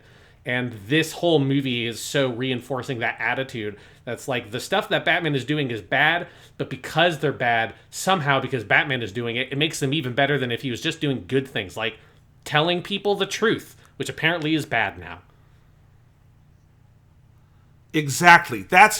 It turns bad things into virtuous ones. That's what is gross. It's not just saying like this is bad, but the ends justify the means. It's saying because the ends justify the means, this is now virtuous. And I think that is where, like, at least what you see in what I was just showing with 24 is 24 really does firmly arrive at a place where it is at least able to acknowledge that those actions are not virtuous, and then it has a conversation about them. That is never, ever part of the equation in Chris Nolan's Batman movies. What Batman does is inherently virtuous, and there is no questioning it all the way through to the end of the trilogy. And this is where I want to wrap around to a conversation at the beginning of the movie that to me is like the cornerstone scene that sets up all of this shit, and it is like mind-boggling that when you get to the end of this movie, that it is just repeating these ideas and not complicating them. This is the scene where the very iconic line, "You either die a villain or you live long enough to be. You either die a hero or live long enough to see yourself become the villain," originally comes from. But that whole scene, it starts with it's Bruce and a supermodel he's sort of fake dating or whatever with Maggie Gyllenhaal and Harvey Dent. Rachel, that's the Maggie Gyllenhaal's character. Yeah, it's just Maggie Gyllenhaal. Maggie Gyllenhaal, and they're having dinner and they're having a conversation about Batman and all this shit. And Natasha, the like Russian ballerina or whatever, she says, "Well, this is a democracy, Harvey." And Harvey says, "When their enemies were at the gate, the Romans would suspend democracy and appoint one man to protect the city. It wasn't considered an honor. It was considered a public service." And Rachel says, "And the last man they asked to protect their public was named Caesar, and he never gave up that power." And Dent says, "Well, I guess you either die a hero or you live long enough to see yourself become the villain." It is so fucking crazy that the ending of this movie is not saying, and what the man who eventually becomes Two-Face is saying here is wrong. It's reinforcing it. It's doubling down on saying, no. It's like what he's saying here is right. That like it's you, if you don't die a hero, you live long enough to see yourself become a villain. But like what we were just saying, this like, but you're not, as Batman becomes at the end of this movie, it's not really a villain because Julius Caesar wasn't really a villain. Like he was really a hero that like was so heroic that people couldn't understand how virtuous he was and all those things. And this is the movie defending the destruction of democracy and appointing of an emperor, the Emperor Caesar. Like this is the movie saying that is a good thing. And it reinforcing that both in the democracy bullshit that's in that bars scene and with everything in that speech at the end of the movie is them saying Harvey Dent here is right. Because he is the shining knight.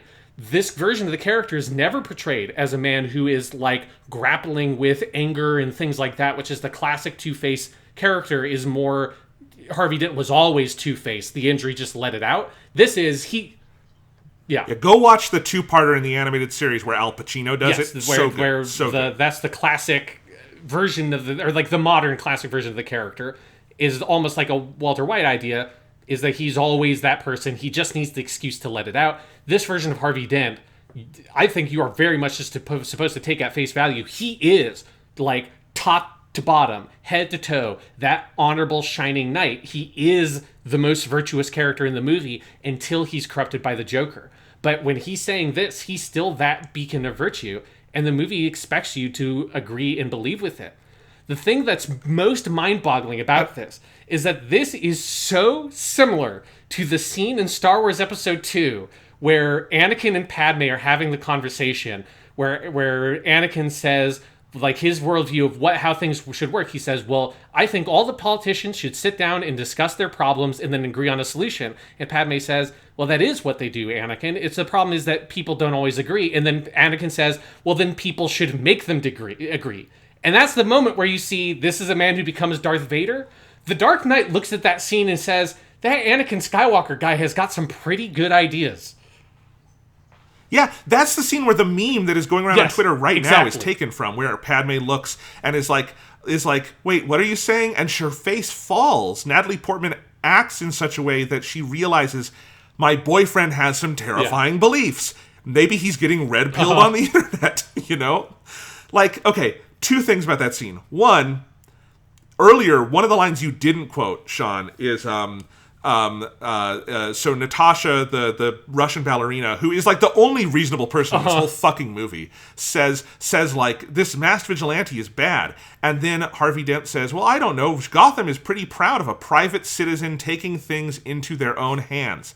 That is, word for fucking word, what politicians and cops have said defending people like Kyle Rittenhouse, the maniac who went and shot multiple people at a Black Lives Matter protest in cold blood and was led away peacefully by the police and just let go. And now there are people still arguing someone who just cut and dry on video is a murderer without provocation. That's what people are saying, you know? Moreover, the entire argument of that scene of like when there was danger they would suspend democracy and suspend someone, that is explicitly right now the argument of the American right. That is what they are saying, because most of the people on the American right, intellectually, politically, in these positions of power, they don't actually believe Trump won the election. They don't believe that. They know Biden won. They know Biden won big. He won big by 7 million votes. Biden won big. And they know that.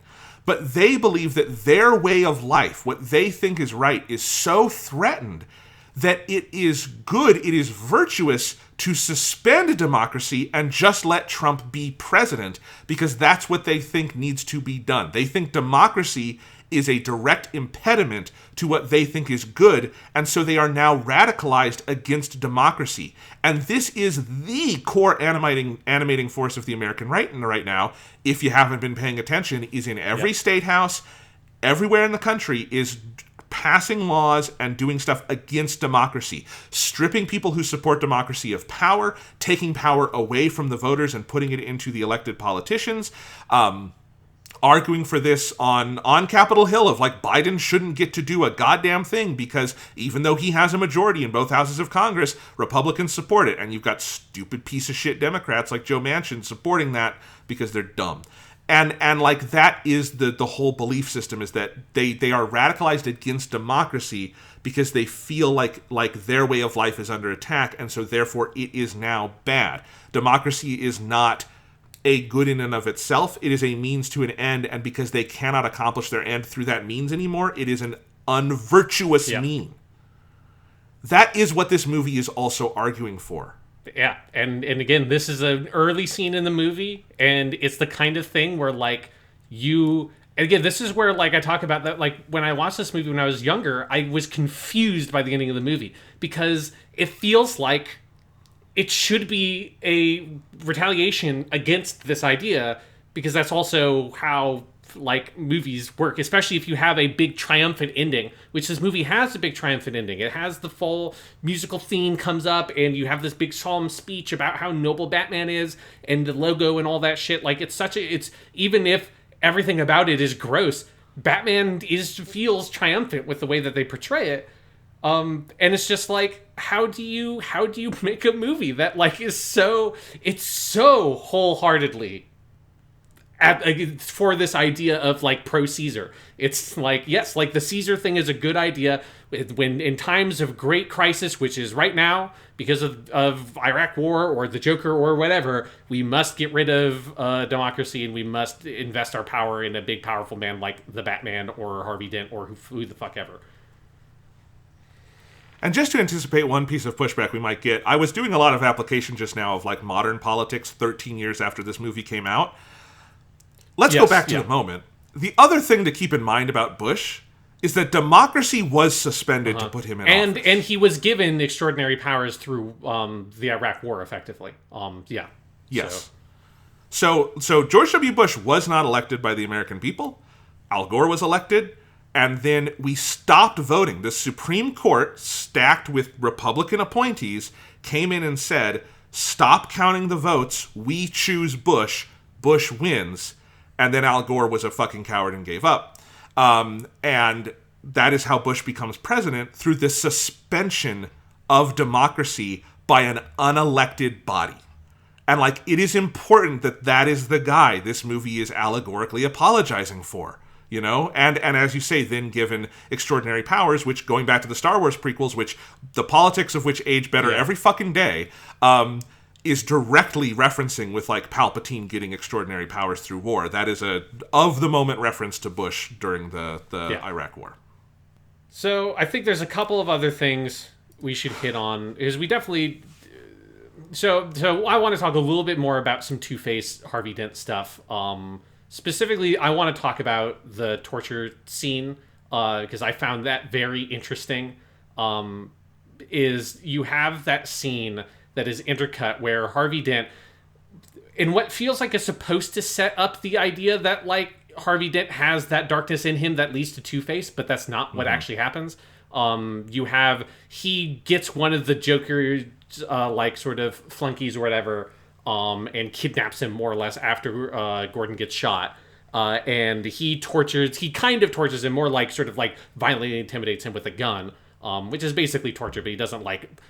But, like, I want to then draw a line between that and it's intercut with the scene where Batman drops Eric Roberts off a 3-story building and breaks his fucking legs, and Eric Roberts' character is walking with crutches for the rest of the movie. There is intimidating a person without actually using violence on them, and then there's breaking a man's legs. They're two different actions. Yeah, it's the most graphic piece of violence in the movie. I'm kind of surprised it made it in. And so, like, this scene where Harvey Dent is sort of interrogating this guy with the gun, intercut with Batman torturing Eric Roberts' character, is so weird because, again, you're kind of expecting, especially if you've read the comic books and seen the cartoon and stuff, you're expecting Harvey Dent to have a darkness in him, anger problems, whatever it is. That sets up the idea that eventually that is what evolves into Two-Face. And so when he, like, sort of spirits away this one guy in the ambulance or whatever, you think that's what it's going to be. But they utterly defeat that entire concept by intercutting it with a similar scene that Batman is doing, but Batman's doing shit that's far worse. Batman, who is never portrayed in a critical light in these movies. And the fact that the entire time, you, the audience, is set up to understand very directly that Harvey Dent isn't actually going to do anything because he has the gun and he's flipping the coin, but you know that it's a trick coin because that's how the Harvey Dent character is fucking introduced at the beginning of the movie. And so, like, a big issue I think this movie has with that Two-Face character, and I think this is part of, like, where the movie has no sense of drama, is that it's just a fucking light switch. It's just, he is the beacon of what this movie considers to be virtue, up until the part where his face gets half blown off, and then he is just a bad guy. And that's it. He is a man who has, like, these psychological traumas, and he has repressed anger, and all that stuff that makes him a complex character, that then this transformation pushes him over the edge. It's just, he's a good guy, bad thing happens, and he becomes the bad guy. And it's such a boring version of the character. Like, it was worse than I remembered. Because in my memory, I thought he did have there's darkness inside of him that gets less out. And rewatching the movie last night, like, I don't think there's, like, really a hint of that anywhere in the whole film.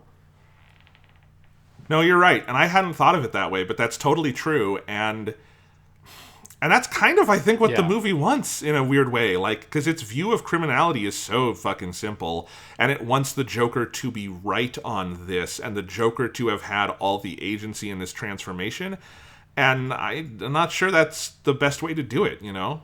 Like, the better thing would be to have the Joker realize that there's something in Harvey that he can manipulate, you know? To be more savvy. And the Joker doesn't have to be that savvy. He just has to realize that Harvey is mad because his girlfriend died. You know? It's just, I think it's just like a thing in the whole movie, and there it's like most potent because Two-Face is traditionally Batman media such an interesting, when he's done well. Obviously, you know, we have the Tommy Lee Jones character. This is a better version of the character than that because at least, you know, Aaron Eckhart's not like high on cocaine for the whole movie. What the fuck happened with Tommy Lee Jones and Batman Forever? But, like, in a lot of Batman media, Two-Face is such an interesting, psychologically complicated character, and they just crunch him down into the most boring version of the character he could possibly be. Yeah. I think Aaron Eckhart is good at what he's given to Yeah. play. And I think he could have been a very compelling Two-Face if he were allowed to play more of that darkness, because he does have this like conventional, almost like 50s Hollywood star masculine like visage, and I think you could play with that really well, but they don't do a whole lot with it. I don't know. I don't think we even need to like do the normal thing we do where we run through all the actors and that stuff, because so much of this movie has been so picked apart. I'm happier just talking about the stuff that we find interesting. But what else did you have in mind? And then I think one other example, because we should talk a little bit more about Heath Ledger just to do it, and I guess it'd be nice to kind of end the podcast talking about some of the good things of this movie, because this movie does have a lot of good things in it. But one other thing I want to talk about, because it's a problem I've always had with this movie, and I think it illustrates like that difference between like suspension, tension, and drama, is you have the big Sophie's Choice moment where the Joker has Harvey Dent in one location and he has Rachel in another, and Batman must choose between one of the two, right? And because this is gritty, he can't try to save both people, really. He has to go pick the one. And Batman just immediately runs out of the building, and Gordon goes, "Which one are you going after?" And he just says, "Rachel." And then he drives off, and then he gets to where the location is, and it's actually Harvey, and he goes and gets Harvey out. James Gordon goes to where I guess he thinks Harvey Dent's going to be, and it's actually where Rachel is, and he doesn't quite get there in time, and Rachel gets blown the fuck up, and Harvey gets two-faced. And that sequence is like such a weird version of the Sophie's Choice thing, because one, the fact that the Joker had swapped the locations is not something that ever comes up. Like, it's not something that like you see Batman struggling with. The fact that he wanted to save Rachel and couldn't is not really something that is like in that dialogue that happens afterwards. It's just sort of not addressed. It's not something he ever says to Harvey or anything like that. And I also think like Batman going to save Rachel is like, from a writer's perspective, the wrong choice for that scene. Like, it should be Batman wants to go save Harvey Dent, and it's the other way around, right? That he chooses duty and responsibility over his own personal love interest. One, because that's what I believe this character would do, but because it's also, I think, a more interesting than tension to be, well, I've made the hard choice to sacrifice my personal desire for my duty and responsibility, and I've been betrayed by that. And now, like, what do you do with this relationship you've tried to sacrifice and didn't? And then the thing that the person you thought, actually, I should have saved because they're the more valuable person for the mission to save Gotham, I wasn't able to get to them in time, so now he became Two-Face. To me, that is such a better dramatic scenario. And this movie just picks, like, the most boring way to resolve the Sophie's Choice it sets up. And it's always been a thing I've really disliked about it. It's also not a Sophie's Choice. He doesn't like Harvey Dent. Like, he wants Rachel. Like, that's his thing. I guess he likes Harvey Dent in an intellectual sense, but, like, it's so, like, I do think it's a problem that there's, like, no hesitation from Batman. It's just, I am going to go to whom I selfishly prefer. And, like, that's not necessarily wrong to do, but it needs to be interrogated within the text, right? Like, I feel like Batman should have some introspection about that instinct, and it is a little awkward, and then it is never brought up again, and it's another way the Joker is always full of shit, but Batman never really realizes. It's just the thing that has always really bugged me about the movie, so I wanted to bring it up. Yeah. Okay. I think the acting in this movie, like in Batman Begins, is great. And it's honestly even better because you had one weak link with Katie Holmes, and Maggie Gyllenhaal is really good. Maggie Gyllenhaal is 100% on the level of anyone else in this movie. She's a great actress, and she does... Although, honestly, it maybe even like underlines what a thin part Rachel is when you give it to an actor this good. Do you know what I mean? Like, well, I mean, they also gave it to the better actress in the movie where the character gets fridged. So it's like, it's sort of a weird kind of like double-edged sword you've done here. It's like you really needed to cast Maggie Gyllenhaal in the previous movie. It would have made Batman Begins, I think, quite a bit better if they could have sold that relationship more with more chemistry. Yeah. Here, it's like she is a better actress, and there's like a couple of decent scenes with her, but like the character exists in this movie so she can be killed so that Two-Face can become Two-Face. Like, that's why she's here. Yes. Yeah, 100%. Michael Caine, Christian Bale. We talked about all of them. Morgan Freeman, the Gary Oldman. All of them are great. But of course, Heath Ledger is the best. I just don't know what I guess more I have to say about it after all these years. It is an incredible performance. It feels possessed. It feels larger than life. And I do think when you look at Joaquin Phoenix also won an Oscar for the Joker, but that character A has nothing to do with the Joker, and B, I think Joaquin Phoenix is one of the great living actors, but I do not think that is one of his best performances. I think it does pale in comparison to this. I mean, it's just an incredible performance that, like, I think it's like in like the mythology around it because he passed away. I mean, because for people who maybe don't remember, I mean, he passed away after he had done all the material for the movie, but before the movie had actually come out. So the movie came out like in the shadow of Heath Ledger dying tragically very young. And so you go to see the movie kind of knowing that in the back of your head if you're old enough to have known it, and if you're going to see this movie, you should at least be old enough to have been aware of that stuff. This is not a kid's movie by any stretch of the imagination. And it like adds to like the weird, like, again, mercurial quality of like, it's like a character that's hard to get your hands all the way around. And I think it's like, in some ways, like watching the movie now, it almost feels like a shame that like it's such a just legendarily great performance in a movie that I don't think is good enough to actually live up to it. Especially with like they don't know what to do with the character in that third act is very frustrating because it feels like you have like an hour's worth of this performance on film that like is not really living up to the level of like what the character is doing. Whereas I do think that first 2/3 basically of the movie, where the movie is working really well, that character, and the writing is working well with it, and the pacing is working well with it, like that is by far like the greatest virtue of this movie and what is the best part about it. And I wish that the rest of the movie lived up to what that character was doing. Yeah, this was in the middle of a run of, I think it was 3 years in a row, 2007, 8, and 9, where Best Supporting Actor at the Oscars went to a breakout villain role. In 2007, it was Javier Bardem for No Country for Old Men. In 2008, it was the Joker, Heath Ledger. And then in 2009, it was Christoph Waltz in Inglourious Basterds. What a golden fucking age for like a great kind of new feeling villains, like characters we felt like we hadn't really seen before, all of whom became sort of archetypes in the years since. Everyone's tried to imitate Christoph Waltz. I mean, Christoph Waltz has imitated Christoph Waltz in like 10 different movies.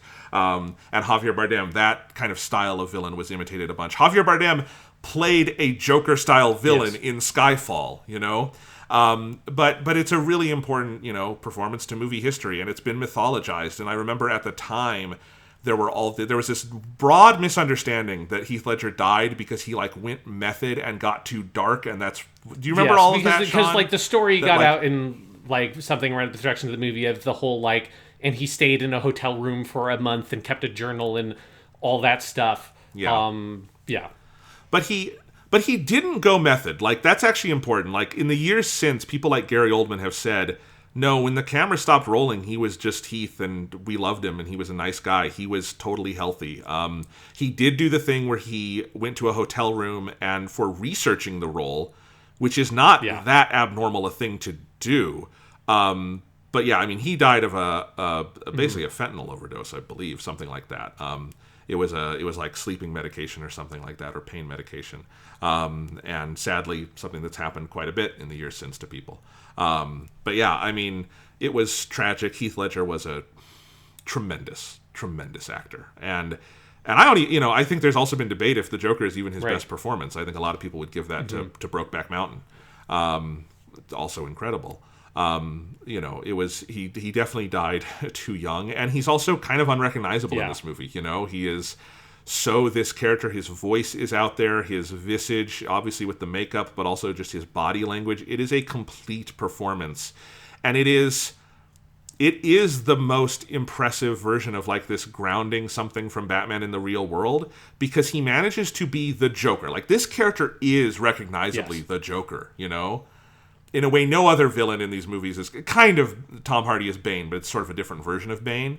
But like, you also feel like he's a part of this film's Chicago set reality, and that's part of what makes him so scary. Like, I remember sitting in the theater on opening day, and it's the scene specifically where he's threatening Rachel with the knife and he's telling the story.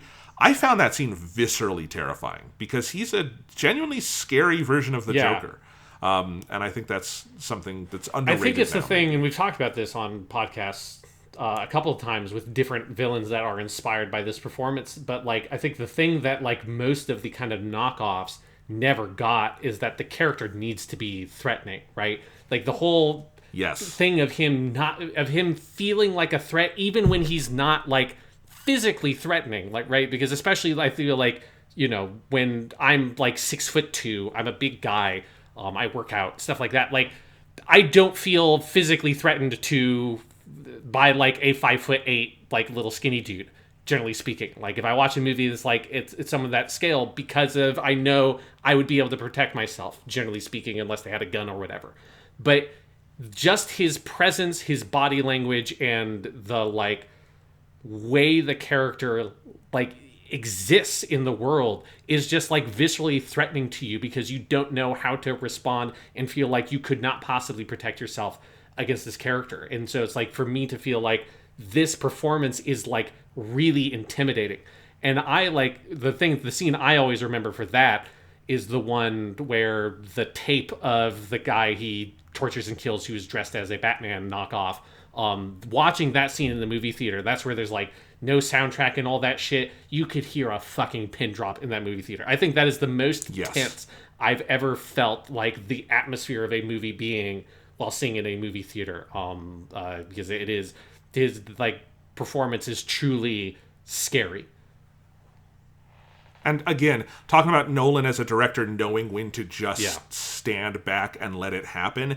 There's two scenes where he has the camera, and that first one, it's all Heath Ledger operating the camera, doing it all himself, and Nolan was there on the day of, but just observing. And that second one, Nolan wasn't even there to shoot for. He just trusted that Heath would do it, and he did, because they're both very scary. And yeah, like when I think of all the like Joker knockoff villains, the worst one to me is Moriarty on Sherlock, which is just unwatchably bad. But also that guy just like Sherlock could just punch him and it'd be over. Like there's nothing intimidating about him whatsoever. He's just annoying. And Heath Ledger's Joker, one, isn't annoying. He's actually like interesting, but he's also scary. He's intimidating. He's a villain. All these other knockoffs. Yeah, that's exactly what I mean of like, you know, I feel like if the Moriarty from the Sherlock TV show with Benedict Cumberbatch like came up to me and was threatening me, I could give that guy a fucking wedgie and like move on with my life, right? Like it's just like a kid, like he looks like someone who you would bully in high school if you were a bully. Like it's just like get the fuck out of my face, you twerp, like get out of here. And it's like you couldn't imagine yourself standing up to the Heath Ledger Joker. Like you would just be paralyzed the way that the characters in the movie that he is threatening are paralyzed by that performance. And it's like I think that is really impressive, and it feels impressive because so many other actors have tried to do something similar with that kind of character and have not been able to pull it off at all. And I think part of that is the discipline of this movie in resolutely refusing to give you a backstory for this character or any real sign of interiority and just keeping him on the edges. That's amazing. That wouldn't happen today. Like, and I know that because there's a movie called Joker that is 100% just about how interesting his fucking head is, and it's stupid and I don't care. But I love that this movie has the discipline to just say, we're not going to backstory him, we're not going to flashback, we're not going to even indicate. We're going to specifically have him tell multiple origin stories that we know are false. Like, he's the shark in Jaws, you know? It does not matter where he came from. He's going to bite your fucking head off, you know? And like... And even Batman 89 can't do that because it devotes its entire first half to origin storying the Joker, you know? Hannibal Lecter. Hannibal movies generally for like the first and second one, you know, like Manhunter and Silence of the Lambs are good at like keeping Hannibal over there. Don't go too far with it. And then you get shit like the book Hannibal that like is like, we're going to go full bore with this. And then finally we got back around to the TV show that just made it gay and weird and it's wonderful and I love it. And... I want that on the box of Hannibal. It's gay and weird and we love it. It's a good way to describe that show. But like, yeah, the over-explaining of villains is such a thing. It's like, it's No Country for Old Men does the same thing with Javier Bardem, and it's perfect, you know, the way they do that with Shigur. And I feel like Anton Chigurh and the Joker in this movie are definitely cut from the same cloth, even if they're very different movies. I think they just it's the performance in knowing how to sort of like direct that or like contain it in the movie is so well articulated. And it is like for this movie, I think for me like the best extended sequence is the opening sequence is my favorite part of the movie. Like just that bank robbery. Oh, it's great. Like in the build up to the like revealing of he is the Joker and having all the guys kill each other and like the bus driver gag and all that. Like it's just such it is like it's the movie playing to Christopher Nolan's best strengths as a director, and because it's just at the very beginning and it's a good little bottle scene, you don't get any of like the problems I have with his direction, which usually are more in like the bigger structural things. And so there was that like sitting down to watch the movie last night, which was, I should say, the first time I'd seen the movie since Dark Knight Rises came out in theaters. I'm pretty sure it was the last time I saw Dark Knight. Either that or like a little bit after that movie came out in theaters. Like I was going in kind of like I have always had really mixed feelings about some of the third act and stuff like that in this movie, and I think there might be some weird grossness with the politics based on revisiting Batman Begins. But like that first 15 minutes or so, I was like, fuck it. This movie's I'm just along for the ride right now. This movie's great. Then you start getting to some of the weirdness after that, but like all that shit is just I think like basically perfect. All right. Well, anything else to say about The Dark Knight before we wrap this up? I don't know if it's a good movie or a bad movie. It's a movie I mostly found very gross, but it's got good stuff in it. Put that on the cover. I think that is a good way to end this. I mean, I will just go back to what I said. I think this is as good as you can maybe possibly do the Batman in real life shit, and it proves to me that you shouldn't do the Batman in real life shit. Yeah. Actually, I have one more quick. This is the most pedantic thing I will say about this movie. But I hear this line still get quoted, and I hate it because it illustrates to me, I hate a lot of the dialogue writing in this movie because we've talked about it. It's all about making lines that sound very cool, even when they're usually wrong. And there's that fucking line where fucking Harvey Dent says, "The night is darkest just before the dawn." That's just not fucking true. We have a word for when it's the darkest at night. It's called midnight, you stupid idiot. It's when the sun is as far away from where you are on the earth as it possibly physically can be. And people say this line all the time. And it's like good writing is not just making something that sounds good. It also sounds good. And it's actually a real thing that is true. And fucking it's just the night isn't darkest just before the dawn. Shut the fuck up, you idiot. Yeah, stupid line. I agree. You know, if I want to praise a couple other things, the Hans Zimmer score is brilliant, and it's, you know, it was a breakthrough. It's been very influential also, but it is, you know, I don't know if it's my favorite score he did for Nolan. It's definitely up there. It's really, really good. Wally Feister's photography is incredible. The IMAX sequences in particular are quite arresting, and the 4K Blu-ray of this and The Dark Knight Rises, the IMAX material on those is about as good material as you'll see for 4K Blu-rays other than other 70mm stuff, but it looks great.